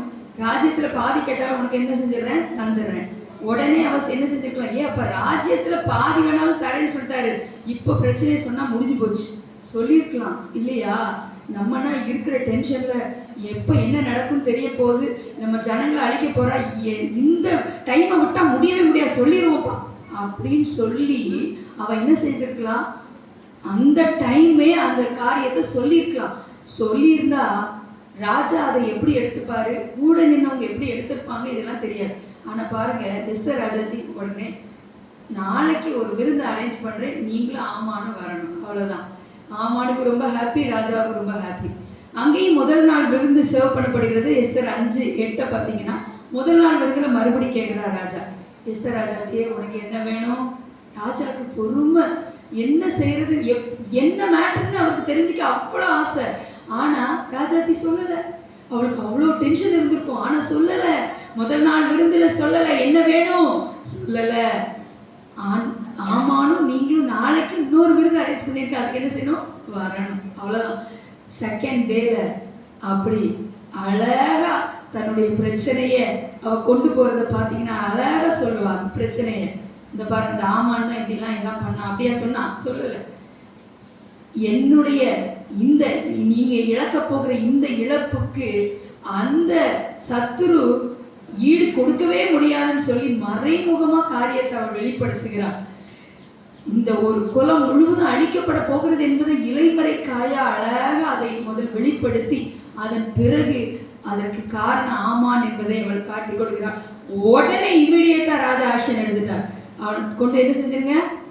தூக்கி போடுங்க. அதே டைம்ல ஆண்டவரும் அவளுக்காக கிரியை செய்கிறார். ஏன்னா ஜோம் பண்ணிட்டு வந்தா. அல்லேலூயா. நம்ம கிருபை கிடைக்கணும்னா ராஜா கிட்ட போறதுக்கு முந்தி ஆண்டவர்கிட்ட கிருபையை வாங்கணும். அல்லேலூயா. இந்த எஸ்தர் ராஜாத்தி ஆண்டவர்கிட்ட கிருபையை வாங்கிட்டு ராஜா கிட்ட வந்தா. அல்லேலூயா. கணவன்கிட்ட பேசணும்னா கூட ஆண்டவர்கிட்ட ஜோம் பண்ணிட்டு போய் கணவன்கிட்ட பேசுங்க, மேட்ரு சக்சஸ் ஆயிடும். அல்லேலூயா. பிள்ளைகிட்ட பேசுறதுக்கு முந்தி ஜோம் பண்ணிட்டு போய் பேசுங்க, காரியம் முடிஞ்சிடும். அல்லேலூயா. நீங்களா பேசுனீங்கன்னா ஏத்து பேசுவாங்க, ஜோம் பண்ணிட்டு போய் பேசுங்க, ஏத்து பேச மாட்டாங்க. நீங்க டெஸ்ட் பண்ணி பாருங்க. உங்க பிள்ளைகிட்ட ஒரு விஷயத்த நீங்க சொல்லணும், கீழ்ப்படிய மாட்டேங்குது, எதிர்த்து பேசுதுன்னு வச்சுக்கோங்க. நீங்க ஜோம் பண்ணிட்டு போய் பேசுங்க, கர்த்தர் அவங்க உங்க வார்த்தைக்கு செவி கொடுக்க வைப்பார். அல்லேலூயா. நானா சொல்லலை, எக்ஸ்பீரியன்ஸ்ல சொல்றேன். நம்ம ஒரு விஷயத்த நம்ம பிள்ளைங்கள்கிட்ட கொண்டு போனா கூட அதற்கு கர்த்தருடைய கிருபை வேணும். நம்முடைய கணவன்கிட்ட ஒரு காரியத்தை சொல்லி அதை செய்ய வைக்கணும்னா கூட ஒரு கிருபை வேணும். அதுக்கு தான் நம்ம ஆண்டவர்கிட்ட போகணுங்கிறது. டாக்டர் கிட்ட போறதுக்கு முந்தி கூட நீங்க முழங்கால் போட்டு ஜோம் பண்ணிட்டு போனீங்கன்னா டாக்டர் 1 மணி நேரம் வெயிட் பண்றது உங்களுக்கு 10 நிமிஷம் பார்த்து அனுப்பிடுவாங்க. அல்லேலூயா. அதுதான் ரகசியம். ஒவ்வொரு ஸ்கூல்ல போய் எல்லாரும் உட்கார்ந்துருப்பாங்க நாட்கணக்கில் மணிக்கணக்கில். நீங்க ஜோம் பண்ணிட்டு போங்க, 10 நிமிஷத்துல உங்க வேலை முடிஞ்சுட்டு வந்துருவீங்க. அல்லேலூயா. எல்லாருக்கும் 10 நாள் ஆச்சுன்னா உங்களுக்கு ஒரே நாள்ல எல்லாம் முடிச்சு கொடுத்துருவாங்க. அல்லேலூயா. பேங்க்ல போய் நடந்து அலைய வேண்டாம். நீங்க கர்த்தர் சமூகத்துல நின்றுட்டு போனீங்கன்னா எல்லாருக்கும் 10 நாள் ஆகுது, 10 மாசம் ஆகுதுன்னா உங்களுக்கு ஒரே மாசத்துல எல்லாத்தையும் முடிச்சு கொடுத்துருவாரு. அல்லேலூயா. அது எவ்வளவு பெரிய காரியமானாலும் கர்த்தரால் முடியும். ஆனா கிருபை ஆண்டவர்கிட்ட இருந்து வரணும். அல்லேலூயா. மனுஷர்கிட்ட கிருபை தயை கிடைக்க செய்கிறது அவர்தான். அல்லேலூயா. இந்த எஸ்தர் ராஜாத்திக்கு கிருபை தேவனிடத்து. அதனாலதான் நானும் தாதிமாரும் அவள் அதிகாரத்தை பயன்படுத்த முடியுமா முடியாதா? இந்த ஆமான மறைமுகமா தீர்த்து கட்டிட்டு அவ வேலையை முடிக்க முடியுமா முடியாதா? ராஜாத்திக்கு இன்னைக்குள்ள அரசியல்வாதினா செஞ்சிருப்பாங்க. ஆனா அப்படியெல்லாம் குறுக்கு வழி பிளான்லாம் எஸ்தர் ராஜாத்தி போடல. டைரக்டா ஆண்டவர்கிட்ட போனா காரியத்தை வச்சா முடிஞ்சது, ராஜா கிட்ட வந்தா எல்லாம் முடிஞ்சது. அப்போ அந்த ஞானம் வேணும். நம்ம குடும்பத்துல ஒரு பிரச்சனை வருதா, பிள்ளைக்கு ஒரு பிரச்சனை வருதா, ஒரு காரியம் ஒரு திடீர்னு ஒரு வேலை போச்சு பிள்ளைக்கு, என்ன பண்றது, அடுத்தால என்ன செய்யறது, குழம்பக்கூடாது, பதறக்கூடாது. ஐயோ என்ன பண்றது, முழங்கால் போட்டு பிள்ளைவா, ஆமா நீ பயப்படாத, வேலையில் அப்படிதானே, சரி கர்த்தர் நடத்துவார், வா ஜோம் பண்ணுவோம், ஜோம் பண்ணுங்க, அடுத்த நிமிஷம் கர்த்தர் அதற்கு ஒரு சொல்யூஷன் கொடுத்துருவாரு. அல்லேலூயா. நம்ம கொண்டு போக வேண்டியது அவர். நம்ம என்ன செய்யறோம்னா நம்மளா எல்லா பிளான் போட்டு இருக்கிறதுல எந்த டாக்டர் ஸ்பெஷலிஸ்ட் உடம்பு சரியில்லையா, இவர் ஸ்பெஷலிஸ்ட் அவர் ஸ்பெஷலிஸ்ட், அங்கே போகலாமா இங்கே போகலாமா எல்லாம் பார்த்துட்டு கடைசியில் முடியலன்னா ஆண்டவர்கிட்ட வருது. நம்ம அப்படியே இருக்கக்கூடாது. நம்ம முதல்ல ஆண்டவர்கிட்ட போகணும். திருமண காரியமா முதல்ல ஆண்டவர்கிட்ட போகணும். ஊழியக்காரங்கிட்ட ஃபோன் பண்ணி பிரதர் எனக்கு வரணும் வந்திருக்கு, தேவ சுத்தமா இல்லையா கேட்டு சொல்லுங்க. அப்படி இல்லை, நாம முழங்கால் போடணும். ஆண்டவரே இந்த மாதிரி வரணும் இருக்கு, என் பிள்ளைக்கு இது சுத்தமா, நீங்க ஜோம் பண்ணுங்க. ஊழியக்காரர் மூலமா கன்ஃபார்ம் பண்ணுவார் கர்த்தர் வார்த்தை கொடுப்பார். ஆனா 100% ஊழியக்காரரையே நீங்க டிபெண்ட் பண்ணி இருக்கிறது தேவனுடைய விருப்பம் அல்ல. உங்களுக்கும் எனக்கு கொடுக்கப்பட்ட ஆவியானவர் எது கொடுக்கப்பட்டிருக்கிறார், நம்மோடு கூட பேசுறதுக்கு தான் அவர் கொடுக்கப்பட்டிருக்கிறார். நம்ம முழங்கால் படிட்டா நம்மோடு கூட பேசுவார். அவங்களுக்கு வேற ஆவியானவர், நமக்கு வேற ஆவியானவரா? எல்லாருக்கும் ஒரே ஆவியானவர் ஊற்றப்பட்டிருக்கிறார். அவங்க கூட பேசுற அதே ஆண்டு உங்க கூட உங்க பிள்ளைய பத்தி பேச மாட்டாரா? உங்ககிட்ட பேசாம யார்கிட்ட பேசுவாரு? அல்லேலூயா. நீங்க கேட்கணும், ஆண்டவர்கிட்ட கேட்கறது இல்ல. நீங்க முழங்கால் படியிடுங்க, நமக்கு அதுக்கு நேரம் இல்லை. நம்ம ஊழியக்கார ஜோம் பண்ண சொல்லிட்டு நம்ம பாடி தூங்குறது. அப்படின்னா கர்த்தர் எப்படி காரியத்தை செய்ய முடியும்? நம்ம பிள்ளைக்கு நம்ம ஜோம் பண்ணும்போது அதுல இருக்கிற தடைகள், நீ என்ன செய்யணும், உன் பிள்ளை என்ன செய்யணும், இதுக்கு என்னெல்லாம் நீங்க பண்ணணும் கர்த்தர் சொல்லி கொடுப்பார். அதுக்கு இன்னும் ஜெபம் தேவைப்படும். உங்க பிள்ளை உருவாக வேண்டியது இருக்கும், நம்ம உருவாக வேண்டியது இருக்கும். அதுக்காக வெயிட் பண்ணிட்டு இருப்பார் ஆண்டவர். இதையெல்லாம் விட்டுட்டு ஊழியக்காரர்கிட்ட ஜோம் பண்ணுங்கன்னா அவர் கொண்டு வந்துட முடியுமா? வரன முடியாது. நிறைய பேர் செய்யற தப்பு அதுதான். ஏன் லேட் ஆகுது நம்முடைய வாழ்க்கையில சில ஆசீர்வாதங்கள், நன்மைகள்? நம்ம ஜெபிக்கல, நம்ம ஆண்டவர் பாத்துல நிக்கல. நம்ம ஜெபிக்கும் பொழுது கர்த்தர் செய்வார். ஹல்லேலூயா. அப்போ ஞானம் விளங்க நம்முடைய வாயை திறக்கணும். சிலர் பாத்தீங்கன்னா ஃபேமிலியில, குடும்பத்துல கணவன் வாசல்ல வந்த உடனே பிரச்சனையை சொல்லிடுவாங்க. உடனே அவருக்கு கோவம் வரும், வந்து சாப்பிடுவாரா சாப்பிட மாட்டாரா, அப்ப பெரிய பெரிய பிரச்சனை எல்லாம் வந்துருது. ஏன்? எப்போ சொல்லணுமோ அந்த விஷயத்த அப்ப சொல்லணும். வந்த பிறகு அவங்க சாப்பிட்டு சாதாரணமா இருக்கிற நேரம் பார்த்து ஒரு விஷயத்த சொல்லணும். சில நேரம் உடனே சொல்லிதான் முடியணுங்கிற மாதிரி தவிர்க்க முடியாத காரியம்னா பரவாயில்ல. அன்னைக்கு எப்ப பார்த்தாலும் பிரச்சனையே வந்த உடனே சொல்ற பழக்கம் சில லேடிஸ் வச்சிருப்பாங்க. அப்படி இருக்கக்கூடாது. ஞானம் விளங்க நம்ம வாயை திறக்கணும். ஞானத்தோடு பேச பழகணும். பிள்ளைகிட்டனாலும் சரி, கணவன்கிட்டனாலும் சரி, குடும்பத்தில் உள்ளவங்க மாமியார், நாத்தனார் எல்லார்ட்டைனாலும் சரி, ஞானமா பேசிட்டா பிரச்சனை எல்லாமே சால்வ் ஆயிடும். ஹல்லேலூயா. ஞானம் விளங்க நம்ம வாயை திறக்கும் பொழுது கர்த்தருடைய கிருபை நம்மிலே வெளிப்படும். மட்டுமல்ல, எஸ்தரின் புத்தகம் 4:16 நான் ஏற்கனவே சொன்னேன், செத்தாலும் சாகிறேன் என்று சொல்லி. அது மட்டுமல்ல, 8:6 பார்த்தீங்கன்னா, என் ஜனத்தின் மீது வரும் பொல்லாப்பனமே நான் எப்படி என்ன செய்ய முடியும்? சகிக்க முடியும். நான் இந்த அழிவை பார்க்கவே மாட்டேன்பா. எப்படியாவது என் ஜனத்துக்கு என்ன வேணும்? மீட்பு வேணும். அந்த பாரம் அவளுக்குள்ள இருந்தது. என் அன்பு தேவனுடைய பிள்ளை, அந்த வைராக்கியம் இருந்தது பாருங்க. எப்படி நான் என் ஜனத்துக்கு வரேன்? நீங்க ஒரு நியூஸ் பார்க்குறீங்க. இப்படி பார்த்துக்கிட்டு இருக்கும்போது சோசியல் மீடியாவில் எத்தனையோ நியூஸ் வருது இல்லை? கடந்த நாட்களில் ஒரு சில நாளுக்கு முன்பதாக ஒரு செய்தி போடப்பட்டிருந்தது. 24,000 2 நாளைக்கு முந்தி நினைக்கிறேன், 24,000 சிறு குழந்தைகளை வைத்து பல காரியங்களை செய்திருக்கிறாங்க. நிறைய குழந்தைகள் அதில் பாதிக்கப்பட்டிருக்கிறாங்க. அதை குறித்த வீடியோஸ் எல்லாம், போட்டோஸ் எல்லாம் அமெரிக்காவிலேருந்து அப்டேட் பண்ணியிருக்கிறாங்க. அதெல்லாம் சமூக ஊடகங்களில், சோசியல் மீடியாவில் வெளிவந்திருக்கு. ஒரு மிகப்பெரிய கொடூரமான மனிதன் ஒரு பிரிவினை, ஒரு தீவை வச்சு அந்த தீவில் பல பெண்கள், அதுவும் சிறுமிகள், இவங்களை மிஸ்யூஸ் பண்ணி பெரிய பெரிய அரசியல்வாதிகள், தலைவர்கள் எல்லாம் இதில் ஈடுபட்டிருக்காங்க என்று சொல்லப்பட்டிருந்த ஒரு செய்தியை பார்த்தேன். அதை பாரத்தோடு ஜெபித்தேன். என் அன்பு தேவனுடைய பிள்ளைகளை, நிறைய நேரம் நம்ம சோசியல் மீடியாவில் ஒரு நியூஸ் வருது, கொடூரமான காரியங்கள் வருதுன்னா அப்படி பார்த்துட்டு அப்படியே போயிடுறோம். போய் 4 பேர்கிட்ட சொல்கிறோம், அவ்வளோதான். அது இல்லை. உடனே அந்த செய்தியை வச்சு ஜோப் பண்ணுங்க. உடனே முழங்கால் போடுங்க. ஆண்டவரே, ஒருவேளை முழங்கால் பட முடியாத இடமா இருந்தா கண்ணை மூடி ஒரு சொட்டு கண்ணீர் சிந்தி, ஆண்டவரே, என் தேசத்துலையா இப்படி நடக்கு, இந்த உலகத்திலேயா இப்படி நடக்கு, ஆண்டவரே என் பெண்களை பாதுகாத்துருங்கப்பா, குழந்தைகளை பாதுகாத்துருங்க. நீங்க ஒரு சொட்டு கண்ணீர் விட்டு ஜெபம் பண்ணி பாருங்க, உடனே அதுக்கு பதில் கிடைக்கும். ஹல்லேலூயா. நாங்கள் டெய்லி கிராஸ் டிவியில ஒரு திருப்பில 5 நிமிடங்கள்னு சொல்லி ஒரு ப்ரேயர் நான் போடுவேன் டெய்லி. தேசத்துக்கான காரியங்கள், ஆண்டவர் உணர்த்துற காரியங்களை ஜெபிப்பேன். அப்டேட் நியூஸ் அன்னைக்கு எடுத்து அது டெலிகாஸ்ட் பண்றதுக்கு முந்தையே அந்த காரியத்தை கர்த்தர் செய்து விடுவார். ஹல்லேலூயா. கடந்த நாட்களில் இஸ்ரேலுக்கும் ஈரானுக்கு இடையில போர் வெடிக்கும் என்று அனௌன்ஸ் பண்ணப்பட்டிருந்தது. சனிக்கிழமை அந்த செய்தி வந்திருந்தது. சனிக்கிழமை ரெக்கார்ட் பண்ணிட்டோம். ஞாயிற்றுக்கிழமை பார்த்தீங்கன்னா டிக்ளேர் பண்ண போற அந்த வாரம் வாபஸ் வாங்கிட்டாங்க. ஹல்லேலூயா.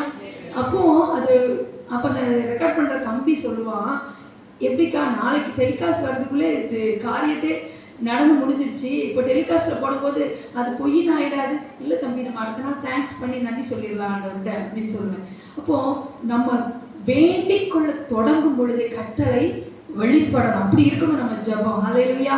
அது தேசத்துக்கு அடுத்த காரியங்களை உண்மையாக பாரத்தோடு நீங்கள் ஜெபிச்சிங்கன்னா, ஒவ்வொருத்தரும் இப்படி ஜெபிச்சிங்கன்னா தேசங்கள்ல வர்ற அழிவு ஆண்டவர் தடுத்து நிறுத்திடுவார். ஹல்லேலூயா.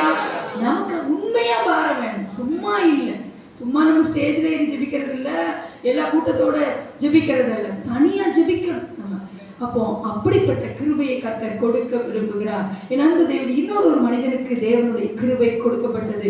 ஆதியாகமத்தின் புத்தகம் 6ஆம் அதிகாரம் 8ஆம் வசனத்தை வாசிக்கும் பொழுது, இங்கே நோவாவுக்கு கர்த்தருடைய கண்களில் என்ன செய்தது? கிருபை கிடைத்தது. அவன் தன்னுடைய காலத்தில் இருந்தவர்களில் ஆதியாகமம் 6:9 வாசிக்கும் பொழுது, நோவா தன் காலத்தில் இருந்தவர்களுக்குள் நீதிமானும் உத்தமனுமாய் இருந்தான். அவன் தேவனோட என்ன செய்து கொண்டிருந்தான்? சஞ்சரித்துக் கொண்டிருந்தானா. எப்படி ஏன் இந்த நோவாவுக்கு ஆண்டுடைய கண்களில் கிருபை கிடைத்தது என்றால், இவன் நீதிமானாக இருந்தான். வேதம் சொல்லுகிறது. ஆதியாகமம் 7:1 வாசிக்கலாம். ஆதியாகமம் 7:1.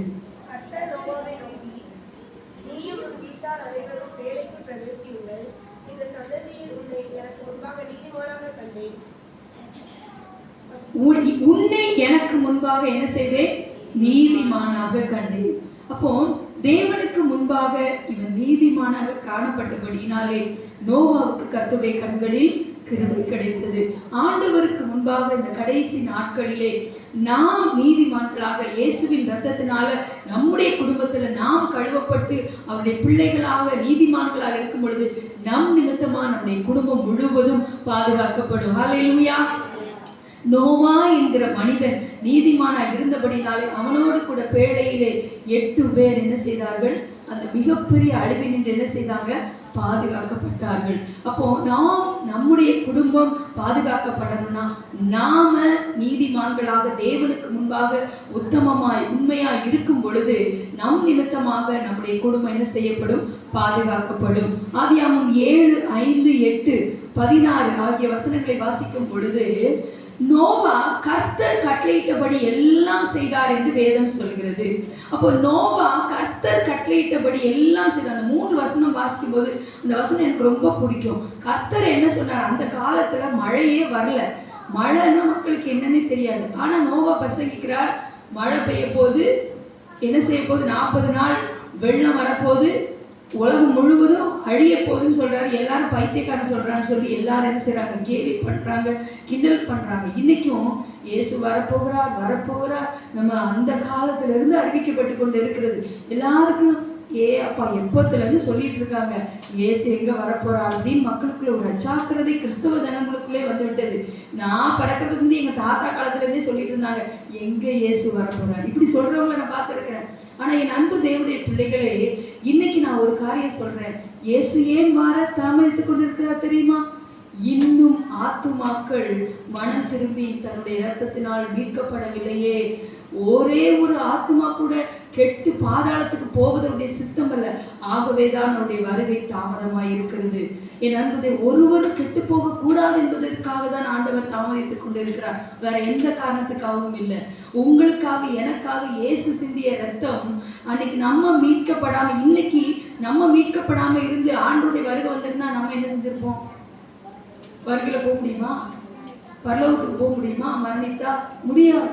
அப்போ நம்மளை மீட்டுக் கொண்ட ஆண்டவர் மற்றவர்களை என்ன செய்யணும்? மீட்க வேண்டும். என் அன்பு தேவனுடைய பிள்ளைகளே, இந்த நோவா உத்தமனும் தேவன் சொன்ன காரியத்தை அப்படியே எந்த விதத்திலையும் பிசகாம என்ன செய்தார்? செய்து முடித்தார். அவ்வளவு ஒரு உத்தமம் அவருடைய வாழ்க்கையில இருந்தது. தேவன் கட்டளையிட்டபடி எல்லாம் செய்தார்.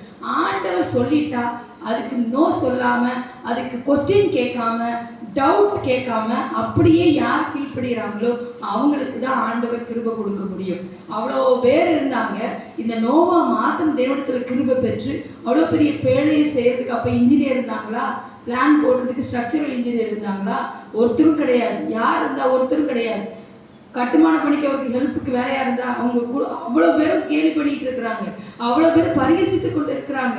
ஆனா அவருடைய குடும்பம் மட்டும்தான் அவர் கூட நிற்கிறாங்க.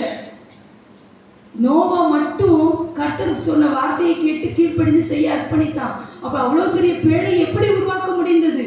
என் அன்பு தேவனுடைய பிள்ளைகளே, நோவா தேவன் சொன்னபடியை மட்டும் அவர் செய்தார். அதை தாண்டி அவர் அங்கிட்டும் போகல இங்கிட்டும் போகல. அப்படியே கீழ்ப்படிந்தபடியினால் அவருடைய குடும்பம் முழுவதும் என்ன செய்தது? பாதுகாக்கப்பட்டது. நீங்க ஒருவர் கீழ்ப்படிஞ்சு அவருக்கு பிரியமா இருந்தீங்கன்னா உங்க மூலமா அந்த கடைசி கால அழிவுகளிலிருந்து உங்க குடும்பம் முழுவதும் பாதுகாக்கப்படும். ஹல்லேலூயா. நீங்க திறப்பிலை நின்றால், நீங்க கீழ்ப்படிந்தா, நீங்க கர்த்தர் சொன்னபடி நடந்தா உங்க நிமித்தம் ஆசீர்வாதம் உங்க குடும்பத்துல உண்டாயிருக்கும். ஹல்லேலூயா. ஒரு ஆபிரகாமுடைய கீழ்ப்படிதலினாலே அவருடைய சந்ததிக்குள் நம்ம எல்லாரும் ஆசீர்வதிக்கப்பட்டிருக்கிறோம். ஹல்லேலூயா. ஆபிரகாமின் கீழ்ப்படிதலினாலே ஈசாக்கு ஆசீர்வதிக்கப்பட்டார். ஹல்லேலூயா. நம்ம கீழ்ப்படிஞ்சா நம்முடைய சந்ததி என்ன செய்யப்படும்? ஆசீர்வதிக்கப்படும். அதே நேரத்துல தகப்பன் தாயுடைய அக்கிரமத்தை 3ஆம் 4ஆம் தலைமுறை மட்டும் அவர் என்ன செய்யறார்? விசாரிக்கிறவர் என்று வேதம் சொல்கிறது. அப்போ மறுபடி என்ன செய்யக்கூடாது? நாம தவறு செய்யும் பொழுது நம் நிமித்தம் நம்முடைய பிள்ளைகள் நம்ம செய்த பாவத்திற்கான தண்டனை அனுபவிக்க நாம் காரணமா இருக்கக்கூடாது. ஹல்லேலூயா. ஆகவே நண்பு ஆசீர்வாதத்தை நம்ம பிள்ளைகளுக்கு சுதந்திரிக்க வேண்டும்.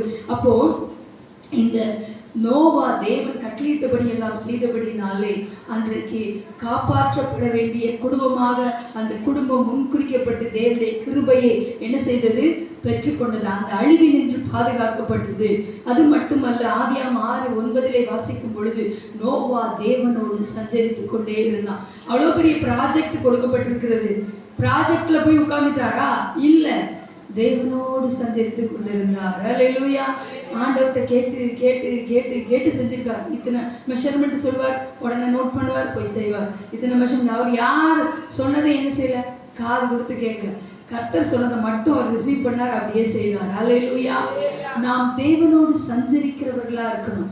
நிறைய பழு இருக்கும், பிஸ்னஸ் இருக்கும், வேலை இருக்கும், ஊழியம் இருக்கும், எல்லாமே இருக்கும்.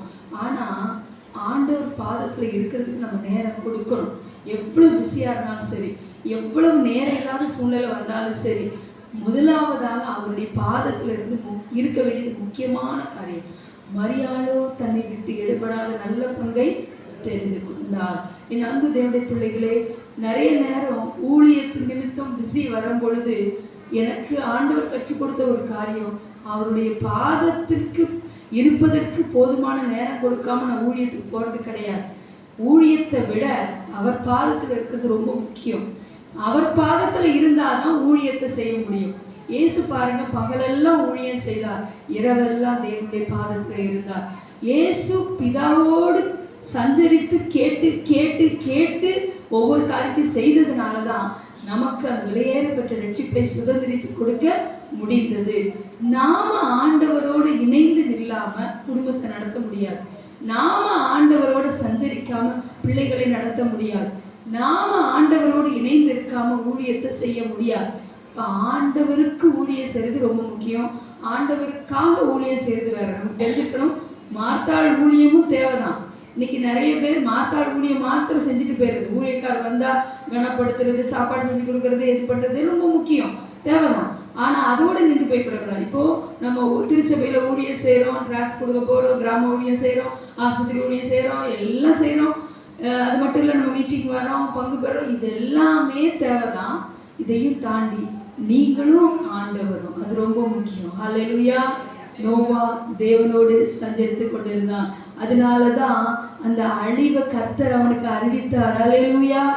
சும்மா போய் எல்லாரும் போல நார்மலா காலையிலேயும் சாயங்காலம் நைட்டும் சும்மா நார்மலா நம்ம தேவைக்காக மாத்திரம் ஜெபம் பண்ணிட்டு இருந்தா கர்த்தர் தேசத்துல நடக்கிற அழிவை காட்டுவாரா? காட்ட மாட்டார். நம்ம ஆண்டவரோடு நெருங்கி இருக்கணும், ஆண்டவர் நம்ம சஞ்சரிக்கணும், ஆண்டவரோடு கூட இணைந்து இருக்கணும். அப்பந்தான் எங்க அழிவு நடக்க போகிறது, குடும்பத்துல என்ன நடக்க போகிறது, இனி என்ன சம்பவிக்கப்படுதுன்னா கர்த்தர் நம்ம கூட பேசுவார். நம்ம கூட பேசுறதுக்கு தான் கர்த்தர் வச்சிருக்கிறார். ஆனா நம்ம அவர் பாதத்துல இருக்கணுமே. ஊழியம் செய்யறதையும் தாண்டி அவர் பாதத்துல இருக்கிறது ரொம்ப முக்கியம். என் அன்பு தேவனுடைய பிள்ளைகளே, நீங்க ஒரு கிராம ஊழியம் போறீங்க, டிராஸ் கொடுக்க போறீங்கன்னா வீட்டுல இருந்து 1 மணி நேரம் ஜெபம் பண்ணிட்டு போங்க. கர்த்தர் ஒரு ஆத்மாவையாவது சந்திப்பார். சும்மா எல்லாரும் போல நானும் போறேன் போகாதீங்க. அங்க போகிற இடத்துல உண்டாயிருக்கிற போராட்டங்கள், அதிலே ஒரு வீட்டுல நீங்க போய் ஜெபம் பண்ணுவீங்க, அந்த வீட்டுல ஒரு போராட்டம் இருக்கும், அது உங்களை அஃபெக்ட் பண்ணும். ஆனா நீங்க ஜெபம் பண்ணிட்டு போனீங்கன்னா அவங்களையும் ஆண்டவர் விடுதலை பெற செய்து உங்களையும் கர்த்தர் ஆசீர்வதிப்பார். அல்லேலூயா. அதான் நீங்க கிராமடைய போனா சும்மா நிறைய பேர் என்ன பிக்னிக் போற மாதிரி போறது, அந்த மாதிரி இல்லை. நம்ம ஜெபிக்கணும், வீட்டுல ஜெபிச்சுட்டு கிராம ஊழியம் போகணும். காலையில திருச்சபைக்கு ஆராதனைக்கு வரீங்கன்னா வீட்டுல ஜெபம் பண்ணிட்டு வாங்க. இன்னைக்கு ஆண்டவரே ஆராதனையில என் கூட பேசுங்கப்பா, இன்னைக்கு நீங்க வர்ற ஜனங்களுக்கு வார்த்தை மூலமா பேசுங்கப்பா அப்படின்னு நம்ம பேசிக்கிட்டு வரணும். அப்படி ஜெபம் பண்ணிட்டு வந்தா கர்த்தர் கிருபை கொடுப்பார். என் அன்பு தேவனுடைய பிள்ளைகளே, இயேசு கிறிஸ்து ஒரே ஒரு ஆத்மாவுக்காக அந்த யாக்கோபு கிணறுக்கு போறார், சமாரிய ஸ்திரீங்கிற ஒரே ஒரு ஆத்மாக்காக. ஏன்னா ஆண்டவர் பலாயிரம் பேருக்கும் பிரசங்கம் பண்ணார், ஒரு ஆத்மாவுக்கும் பிரசங்கம் பண்ணார். என்னன்னா கர்த்தர் என்ன சொன்னாரோ ஒவ்வொரு ப்ராஜெக்ட் ஒவ்வொரு நாள் ஆண்டவர் சொன்னார். இன்னைக்கு ஆமாப்பா இதை பார்க்கணும், இவங்களை குணமாக்கணும், இது செய்யணும், அதை மட்டும் செஞ்சுட்டு வருவார். இதை தாண்டி ஏசப்பா எதுவுமே செய்யறதில்லை. குமாரன் செய்ய காண்கிறது எதுவோ, பிதா செய்ய காண்கிறது எதுவோ அதுவே என்று குமாரன் தாமாக எதையுமே என்ன செய்ய மாட்டாராம், செய்ய மாட்டார். அப்போ பிதா என்ன சொல்றாரோ அதை மட்டும்தான் செய்வார். அந்த அளவுக்கு நம்ம ஒரு நெருங்கின ஜீவியை நமக்கும் இயேசுக்கு இடையில இருக்கணும். இன்னைக்கு நான் என்ன செய்யணும் ஆண்டவரே, இன்னைக்கு நான் எங்கே போன ஆண்டவர், இன்னைக்கு என் குடும்பத்தில் நான் என்னென்ன காரியங்கள்லாம் செய்ய வேண்டியது இருக்குது, இதெல்லாம் இருக்குது, நான் என்ன மாதிரி நடக்கணும். காலையிலே நீங்கள் ஆண்டவர் பாதத்தில் கொண்டு போயிருங்க. நீங்கள் ஜெபம் பண்ணிட்டு துதி பலிகளை செலுத்தி ஆராதனை பண்ணி தேசத்துக்காக ஜெபம் பண்ணி உங்கள் குடும்பத்து காரியத்தையும் அவர்கிட்ட வச்சுட்டு வந்துருங்க. அன்னைக்கு ஃபுல்லாக சாத்தான் எத்தனை விஷயத்த உங்களுக்கு எதிராக தூண்டி விட்டாலும் காரியத்தை செஞ்சாலும் நீங்க தான் ஜெயம் பெறுவீங்க. ஹல்லேலூயா, ஹல்லேலூயா. போதுமான கிருபையை பெற்றுக்கொள்ளாம சாத்தானை எதிர்த்து நிற்க முடியாது. இப்போ தேவனோடு சஞ்சரிக்கும் பொழுது அந்த கிருபையை நம்ம பெற்றுக்கொள்கிறோம். தேசத்திலே நடக்க போகிறது, குடும்பத்தில் நடக்க போகிறது, ஒவ்வொரு காரியத்தையும் அவனுக்கு என்ன செய்வார்? ஆண்டவர் காட்டி கொடுப்பார். ஹல்லேலூயா. ஆபிரகாம் என்கிற ஒரே ஒரு மனிதன் அவன் கர்த்தருக்கு பிரியமாய் இருந்து தேவனோடு அவருக்கு சிநேகிதா இருந்தபடினால அவருடைய சொந்த சகோதரனுக்கு அந்த அழிவு வருவதை ஆண்டவர் சொல்லாமல் அதை செஞ்சாரா? செய்யல. அதே மாதிரி நம்ம குடும்பத்துல ஒரு காரியம் நடக்க போகுதுன்னா நமக்கு சொல்லாம கர்த்தர் செய்ய மாட்டார். ஹல்லேலூயா.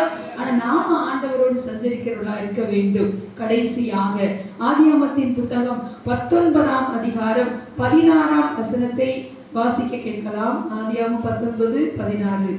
அவன் தாமதித்துக் கொண்டிருக்கும் போது கர்த்தர் அவன் மேல் வைத்த இரக்கத்தினாலே அந்த புருஷன் அவன் கையையும் அவன் மனைவியின் கையையும் அவன் 2 குமாரத்திகளின் கையையும் பிடித்து அவனை பட்டணத்திற்கு வெளியே கொண்டு போய் விட்டார்கள்.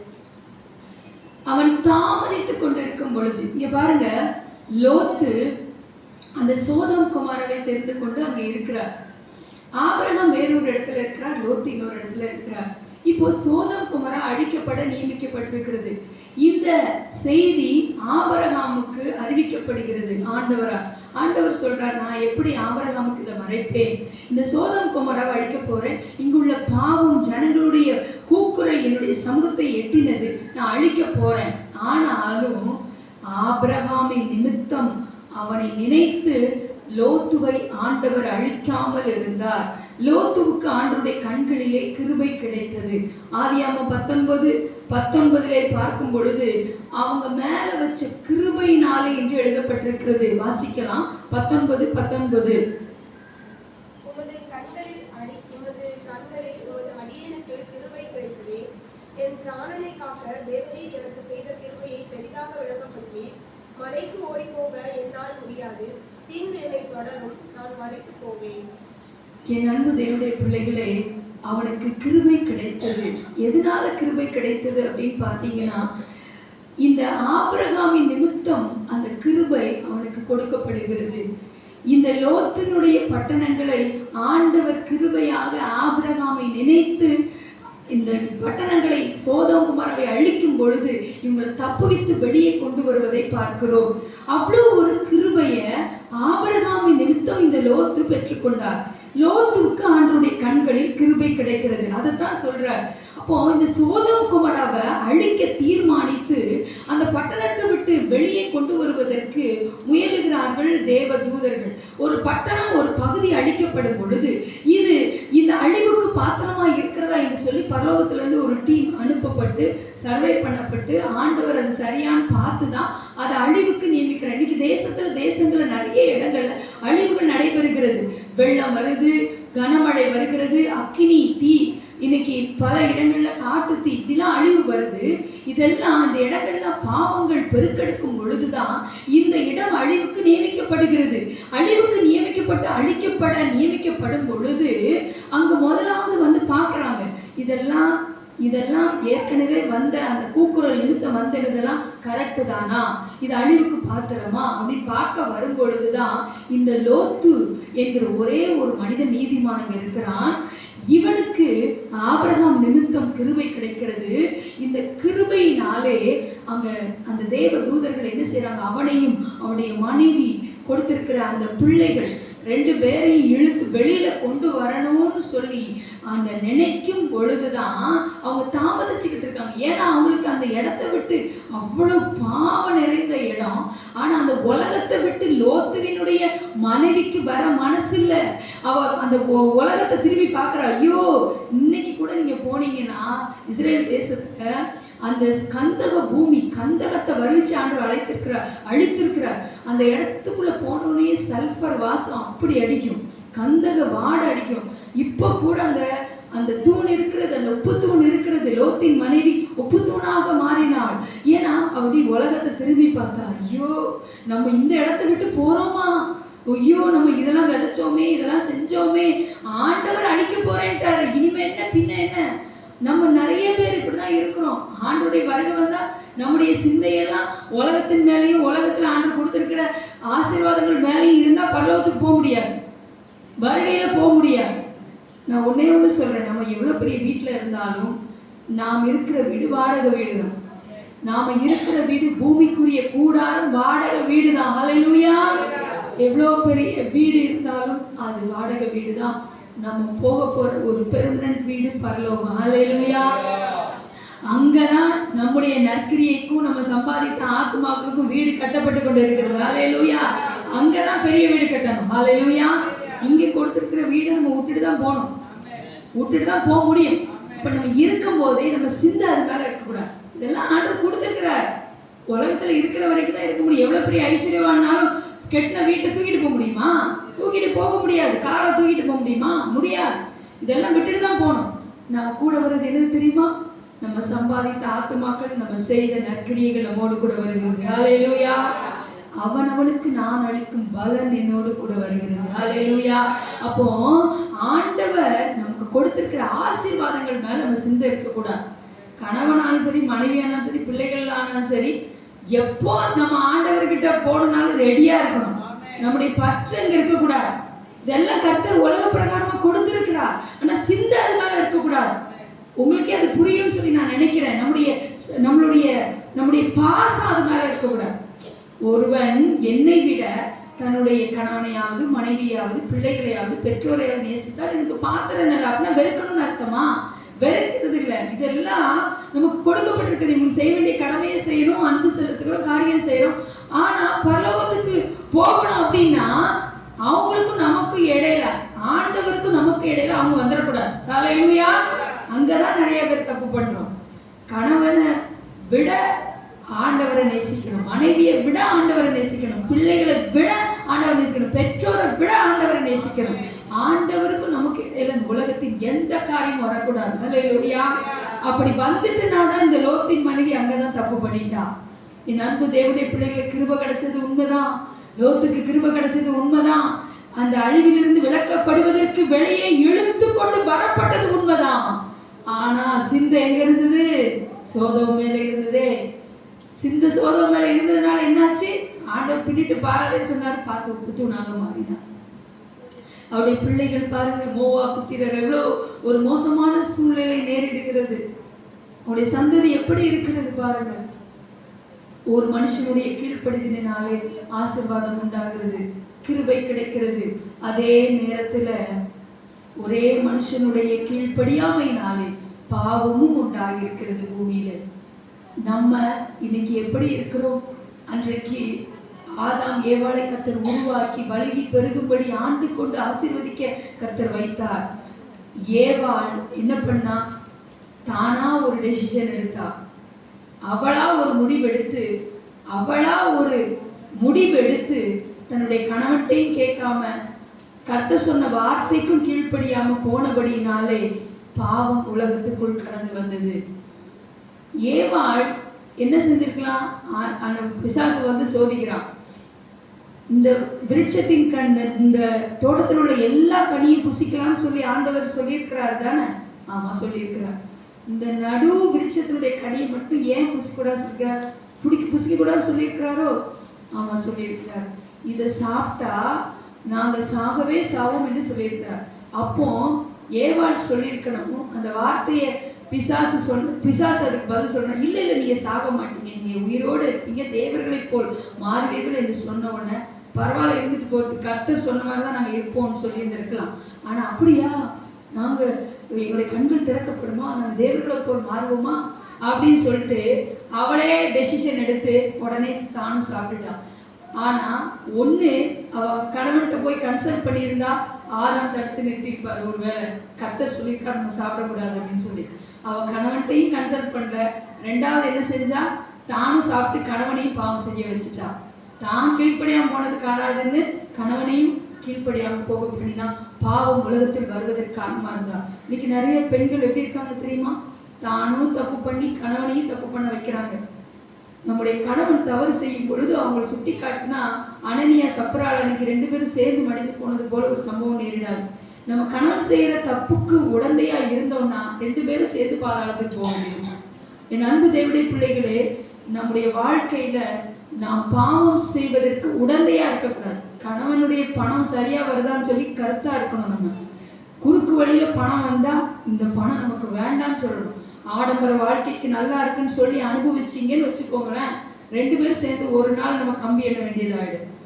கணவன் தப்பு செய்யும் போது நீங்க செய்யறது தப்பு, இது மாதிரி நம்ம செய்யக்கூடாது, இந்த பணம் நமக்கு வேண்டாம், இந்த பிள்ளைகளுக்கு சாப்பிடும் நம்ம சொல்லி தரணும். அப்படி சொல்லி கொடுத்தாதான் நம்முடைய குடும்ப வாழ்க்கை கட்டி எழுப்பப்படும். சில நேரங்கள்ல நம்ம என்ன செய்யறோம், அதற்கு உடந்தையா இருக்கிறோம். அது மாதிரி சில பெண்கள் பாருங்க, கணவனுக்கு தெரியாம ஒருத்தங்களுக்கு உதவி செய்யறது, ஒரு நகையை ஈடு வச்சு கொடுக்கறது. ஒரு சகோதரி சொன்னாங்க, என் கணவனுக்கு தெரியாம நாங்கள் 2 பேரும் ரொம்ப பாசமா இருந்தோம், கணவனுக்கு தெரியாம நான் நகையை கொண்டு அடகு வச்சு கொடுத்து உதவி செஞ்சேன். இப்போ என் கணவனுக்கு எனக்கும் பெரிய பிரச்சனை, எப்படி அவங்க திருப்பி கொடுக்க மாட்டேங்கிறாங்க, ஏமாத்துறாங்க. ஏன்? உங்க ஹஸ்பண்ட நீங்க முதல்ல கேட்டு இருந்திருக்கலாம்ல, கேட்டு கன்சல்ட் பண்ணியிருந்தா அவர் உங்களுக்கு ஆலோசனை கொடுத்துருப்பார்ல. அப்போ நம்ம என்ன செய்யறோம், தவறு செய்வதற்கு நம்ம காரணமாய் மாறி விடுகிறோம். அப்போ நம்ம ஆண்டவர்கிட்ட ஆலோசனை கேட்கணும். அதே மாதிரி நம்ம கணவன்கிட்டையும் கன்சல்ட் பண்ணி தான் நம்ம எதனாலும் செய்யணும். நம்மளாவே சொந்தமா டெசிஷன் எடுக்கக்கூடாது. அதுதான் நிறைய குடும்பத்துல பிரச்சனை வருகிறது. இங்கே லோத்தின் மனைவி பின்னிட்டு பாராதீர்கள் போங்கன்னு சொல்லியிருக்கு. இவன் மட்டும் பின்னால திரும்பி பார்த்து உப்புத்தூணாக மாறினாள். என் அன்பு தேவனுடைய பிள்ளைகளே, நம்முடைய வாழ்க்கையில நாம் ஆண்டவருக்கு கீழ்ப்படிந்து கர்த்தர் கொடுத்த கிருபையை நாம் போக்கடிக்காமல் நம்முடைய வாழ்க்கையில அந்த கிருபையை நாம் சுதந்திரிக்க வேண்டும் என்றால் நம்முடைய வாழ்க்கையில தாமதம் கூடாது. இந்த இடத்துல ஏன் அவ திரும்பி பார்த்தா தெரியுமா? அங்க தேவதூதர்கள் எல்லாம் அவளை பிடிச்சு வெளியில, இன்னும் கொஞ்ச நேரத்துல ஆண்டவர் கட்டளை கொடுக்க போறாரு, அழிக்கப்பட போகிறது. இவங்க அந்த அழிவுல மாட்டிக்கிடக்கூடாதுன்னு இழுத்துட்டு போறாங்க. அந்த டைம்ல தாமதித்து கொண்டு இருக்கிறான் லோத்து, தாமதித்து கொண்டு இருக்கிறான். ஏன்னா இதெல்லாம் சரிப்படுத்தணும், அது செய்யணும், இது செய்யணும், இதெல்லாம் எடுத்துட்டு போகவா, இதை எடுத்துட்டு போகவா, இதை வச்சுட்டு போகவா, வேண்டாமா. இந்த டைம் பீயிங்ல அழிவு நேரிட போகிறது. இந்த டைம் பீயிங்ல தான் லோத்தின் மனைவி பின்னால திரும்பி பார்த்துட்டா. நம்முடைய வாழ்க்கையில தாமதம் இருக்கக்கூடாது. ஆண்டவர் இதை செய்யி விட்டுரு அப்படின்னா விட்டுறணும், தாமதிக்க கூடாது. ஆண்டவர் வேண்டாம்ப்பா இந்த காரியத்துல அப்படின்னு சொல்லிட்டாருன்னா நம்ம உடனே கீழ்ப்படியணும், தாமதம் கூடாது. தாமதிக்கும் பொழுது நம்ம கிருபையை இழந்து போகிறோம். அது மட்டுமல்லாமல் ஆதியாகமம் 19:17 அங்க சொல்றாரு, ஆண்டவர் சொல்றாரு மலைக்கு ஓடிப்போம். இவர் சொல்றாரு மலைக்கு நான் போக முடியாது, தூரமா இருக்கு, பக்கத்துல ஒரு இடம் இருக்கு, அங்க போறேன்னு சொல்றாரு.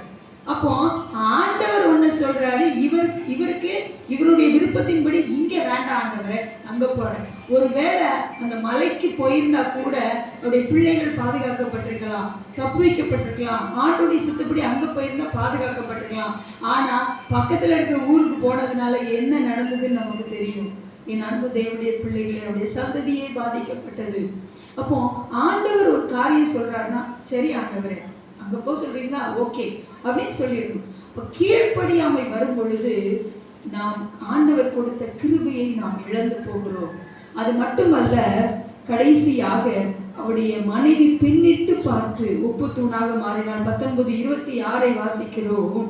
நம்ம ஆண்டவர் இவ்வளோ காரியம் சொல்லி அழிக்க போற எல்லாம் தெளிவா லோத்துவுக்கு வெளிப்படுத்தப்பட்டு தான் அங்கிருந்து கிளம்புறாங்க. இதுக்கு அப்புறமும் பின்னால திரும்பி பார்த்தா என்ன அர்த்தம்? இப்போ ஆண்டவர் நமக்கு வேதத்தை கொடுத்துருக்கிறார், வார்த்தையை கொடுத்துருக்கிறாரு, இப்படிலாம் சம்பவிக்கும், இப்படி நடந்தா இதெல்லாம் சாபத்தை கொண்டு வரும், அழிவு எல்லாம் கத்த சொல்லித்தரார். தெரிஞ்ச பிறகு பாவம் செஞ்சா யார் பொறுப்பு? நம்ம தான் பொறுப்பு. வேதத்துல நம்ம பார்க்கிற எபிரேயர் 10:26-27 அறிந்த பின்பு நம்ம பாவம் செய்தால் வேதம் சொல்கிறது நமக்கு கிருபை கொடுக்கப்படுவது இல்லை. 10:26-27 வாசிக்கலாம். சத்தியத்தை அறியும் அறிவை அடைந்த பின்பு நாம் மனப்பூர்வமாய் பாவம் செய்கிறவர்களாய் இருந்தால் பாவங்களின் நிமித்தம் செலுத்தத்தக்க வேறொரு பலி இனி இராமல் நியாயத்திற்கு வருமென்று பயத்தோட எதிர்பார்ப்புதலும் விரோதிகளை பட்சிக்கும் கோபாக்கினையுமே இருக்கும். என் அன்பு தேவனுடைய பிள்ளைகளே, அப்போ அறிந்த பிறகு மறுபடி பாவம் செய்தா அப்போ இரக்கம் கிடைக்காம என்ன கிடைக்கும்? நமக்கு ஆண்டவருடைய கோபாக்கினை தான் கடந்து வரும். அப்போ நம்ம தேவனுடைய குமாரனை எப்படி என்ன செய்யறோம்? மறுபடி நம்முடைய பாவம் செய்யும் பொழுது அவரை நிந்திக்கிறவர்களாக, அவரை மீண்டும் சிலுவையில் அறைகிறவர்களாக மாறிவிடுகிறோம். என் அன்பு தேவனுடைய பிள்ளைகளே, நம்மளுக்கு நாம் மீண்டும் மீண்டும் அறிந்து பாவம் செய்யும் பொழுது மன்னிப்பு கிடைக்காமல் அதற்கான நியாய தீர்ப்பு கொடுக்கப்படுகிறது. நல்லா புரிஞ்சுக்கோங்க, வசனத்தை கேட்கறது முக்கியம் அல்ல, அதன்படி செய்கிறவர்களாக நம்ம இருக்க வேண்டும். கேட்டு அறிஞ்ச பிறகு பாவம் செய்தால் மீண்டும் மீண்டும் சிலுவையில் நம்ம இயேசு அறிகிறதுனாலே நம்ம என்ன செய்கிறோம்? நியாய தீர்ப்புக்கு பாத்திரவான்களாக மாறிவிடுகிறோம். ஆகவே ஆண்டவர்கிட்ட எனக்கு தெரியாதுன்னு நம்ம சொல்ல முடியாது. இங்கே இருக்கிற செவரெல்லாம் சாட்சி சொல்லும். இங்கே என்னென்ன வசனம் போதிக்கப்பட்டது, நீங்கள் என்னென்ன வசனம்லாம் கேட்டீங்கன்னு சொல்லும், சாட்சி சொல்லும். இந்த காற்றில் இருக்கிற ஒவ்வொன்றும் நமக்கு சாட்சி சொல்லும். இதெல்லாம் ரெக்கார்டு. இன்னைக்கு உலக பிரகாரமாக கருவியை வச்சு நம்ம ஆண்ட்ராய்டு ஃபோனில் பேசுகிறத ரெக்கார்ட் பண்ணிடுறாங்கல்ல. ஆனால் பரலோகம் எல்லாத்தையும் ரெக்கார்ட் பண்ணிட்டு இருக்கு. நம்ம பேசுகிறது, நம்ம செய்கிறது எல்லாவற்றையும் பரலோகத்துலேருந்து ஒரு கேமரா ரெக்கார்ட் பண்ணிக்கிட்டே இருக்குது. அதுக்கு தப்ப முடியுமா? இந்த உலகத்துல நம்ம எல்லாத்துலையும் தப்பிக்கலாம்னு நம்ம நினைக்கலாம், அதுக்கு தப்பவே முடியாது. ஆகவே நண்பு தேவனுடைய பிள்ளைகளே, கடைசியாக ஒரு வசனத்தை வாசிக்கலாம். யோனா 2:8. யோனா 2:8 வாசிக்கலாம். பொய்யான மாயையை பற்றி கொள்கிறவர்கள் தேவன் தருகிற கிருபை என்ன செய்கிறார்கள்? போக்கடிக்கிற. பொய்யான மாயைன்னா என்ன? இந்த உலக பிரகாரமான காரியங்கள். அது வீடா இருக்கலாம், ஆண்டவர் கொடுத்த ஆசீர்வாதமா இருக்கலாம், எதுவாகவும் இருக்கலாம். ஆண்டவர் உங்களுக்கு கொடுத்த எந்த ஆசீர்வாதமோ அது எல்லாமே மாயை தான். உலக பிரகாரமா ஆண்டவர் கொடுத்துருக்கிற எல்லா ஆசீர்வாதம் ஏற்கனவே சொன்னேன். ஆண்டவர் இந்த இடத்துல இந்த உலகத்துல வீடு கொடுத்துருப்பார், கார் கொடுத்துருப்பார், எல்லா ஆசீர்வாதம் கொடுத்துருப்பார். இதெல்லாம் இந்த உலகத்துல மாயையான காரியம். இது மேல நம்முடைய சிந்தை இருக்கக்கூடாது, நம்முடைய பற்று இருக்கக்கூடாது. இருந்துச்சுன்னா நம்மளால அதை விட முடியல. ஆண்டவர் வேணாம் விட்டு உன் சிந்தை அது மேல இருக்க வேணாம் சொல்லி நம்ம கீழ்ப்படி முடியலன்னா நம்ம கிருபையை போக்கடிக்கிறோம்னு அர்த்தம். அப்போ பொய்யான மாயை பற்றி கொண்டு இந்த உப்புத்தூணாக மாறினாலே லோத்தின் மனைவி, அவளுடைய பற்று அந்த சோதம் குமாரா மேல இருந்தது, அவளுடைய குடும்பத்தின் மேல இருந்தது, வீட்டு அவ வச்சிருந்த ஆஸ்திகள் மேல இருந்தது. அதனாலதான் அவ பின்னால ஐயோ இதெல்லாம் விட்டுட்டு போறமேன்னு பார்த்தா முடிஞ்சது. என் அன்பு தேவனுடைய பற்று எதன் மேலே இருக்கக்கூடாது. எப்போ ஆண்டவர் வந்து கூப்பிட்டாலும் ஃபிட் ரெடி ஆகணும், நம்ம ரெடியா இருக்கணும். ஆகவே இன்னைக்கு ஆண்டவர், நீங்க ஒருவேளை ஆண்டவர் கொடுத்த கிருபையை இழந்து போன சூழலில் நீங்க இருந்தா மீண்டும் கர்த்தர் அதை புதுப்பிக்க விரும்புகிறார். ஒரு புது அபிஷேகம், ஒரு புது கிருபையை கொடுக்க போகிறார். எல்லார் கண்களை மூடலாம். ஹல்லேலூயா. எல்லாரும் இயேசுவை நோக்கி பார்க்கலாம். ஹல்லேலூயா. ஆண்டவர் இன்றைக்கு நம்மோடு கூட பேசினார். ஹல்லேலூயா. மரியாளுக்கு ஆண்டவருடைய கண்களில் கிருபை கிடைத்தது. எஸ்தர் ராஜாத்திக்கு ஆண்டவருடைய கண்களில் கிருபை கிடைத்தது. இவங்க எல்லாம் எப்படி கிருபையை பெற்றுக்கொண்டார்கள்? அவர்களுக்குள்ளே தாழ்மை இருந்தது, அவங்களுக்குள்ள பரிசுத்தம் இருந்தது, விசுவாசம் இருந்தது. என் அன்பு தேவனுடைய பிள்ளைகளே, எஸ்தர் ராஜாத்தி ஞானம் விளங்க தன்னுடைய வாயை திறந்தாள். ஹல்லேலூயா. இன்றைக்கு அந்த ஞானத்தை ஆண்டவர்கிட்ட கேட்டு பெறுங்க. ஆண்டவரை, ஞானம் இல்லாத ஒரு வாழ்க்கையினாலே என் குடும்பமே உடைக்கப்பட்டிருக்கிறது, எனக்கும் அந்த ஞானத்தை கொடுங்கப்பா. ஹல்லேலூயா. அந்த கிருபையை கொடுங்கப்பா.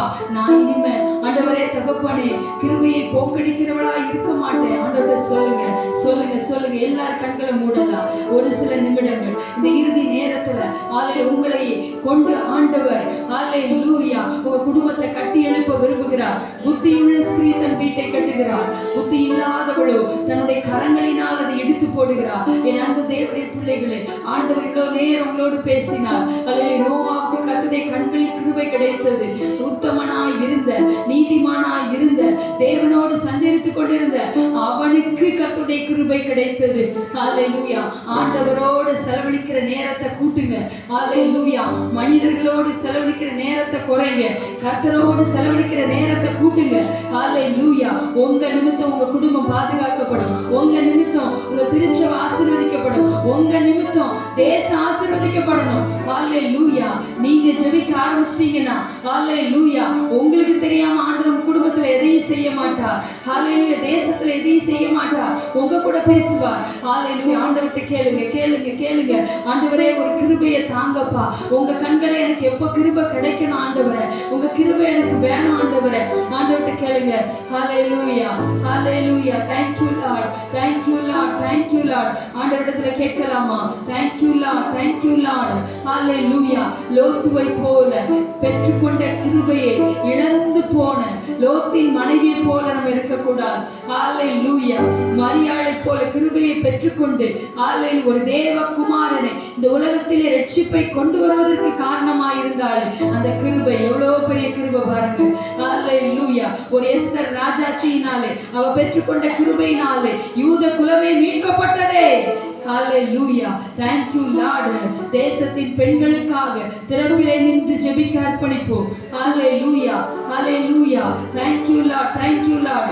நோவாவை போல தேவனோடு செஞ்சிருக்க ஹல்லேலூயா நீதிமானாக வாழ, ஹல்லேலூயா பரிசுத்தமாக வாழ நம்மை அர்ப்பணித்துக் கொள்வோம். Thank you Lord. ஆண்டவரே, இப்பொழுதும் யாரெல்லாம் தங்களை அர்ப்பணித்திருக்காங்களோ ஒவ்வொருவரையும் தொடுவீராக, தொடுவீராக. ஹல்லேலூயா. Thank you Lord. ஆண்டவரே, ஒவ்வொருவர் மீதும் உம்முடைய விசேஷித்த கிருபை இப்பொழுது ஊற்றப்படுவதாக.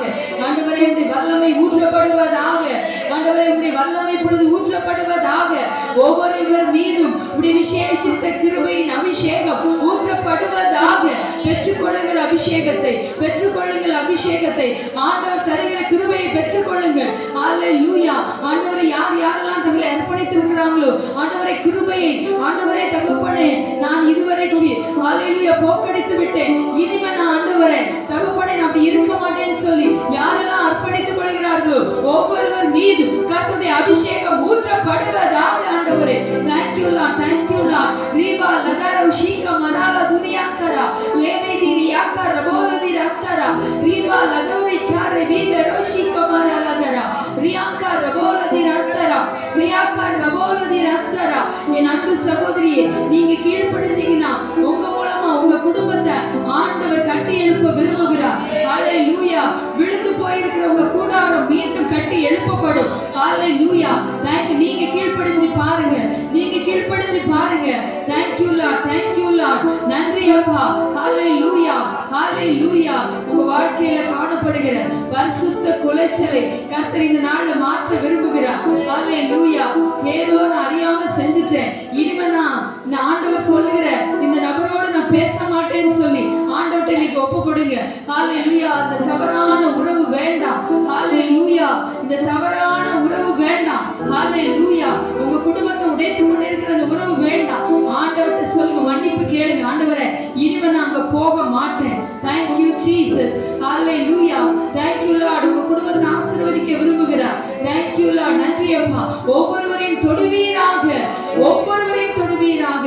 ஆண்டவரே ஸ்தோத்திரம். இப்பொழுதும் ஆண்டவரே பலவிதமான போராட்டங்களோடு, பிரச்சனைகளோடு, பாடுகளோடு, உபத்திரவங்களோடு, கண்ணீரோடு இருக்கிற ஒவ்வொருவரையும் தொடும் ஆண்டவரே.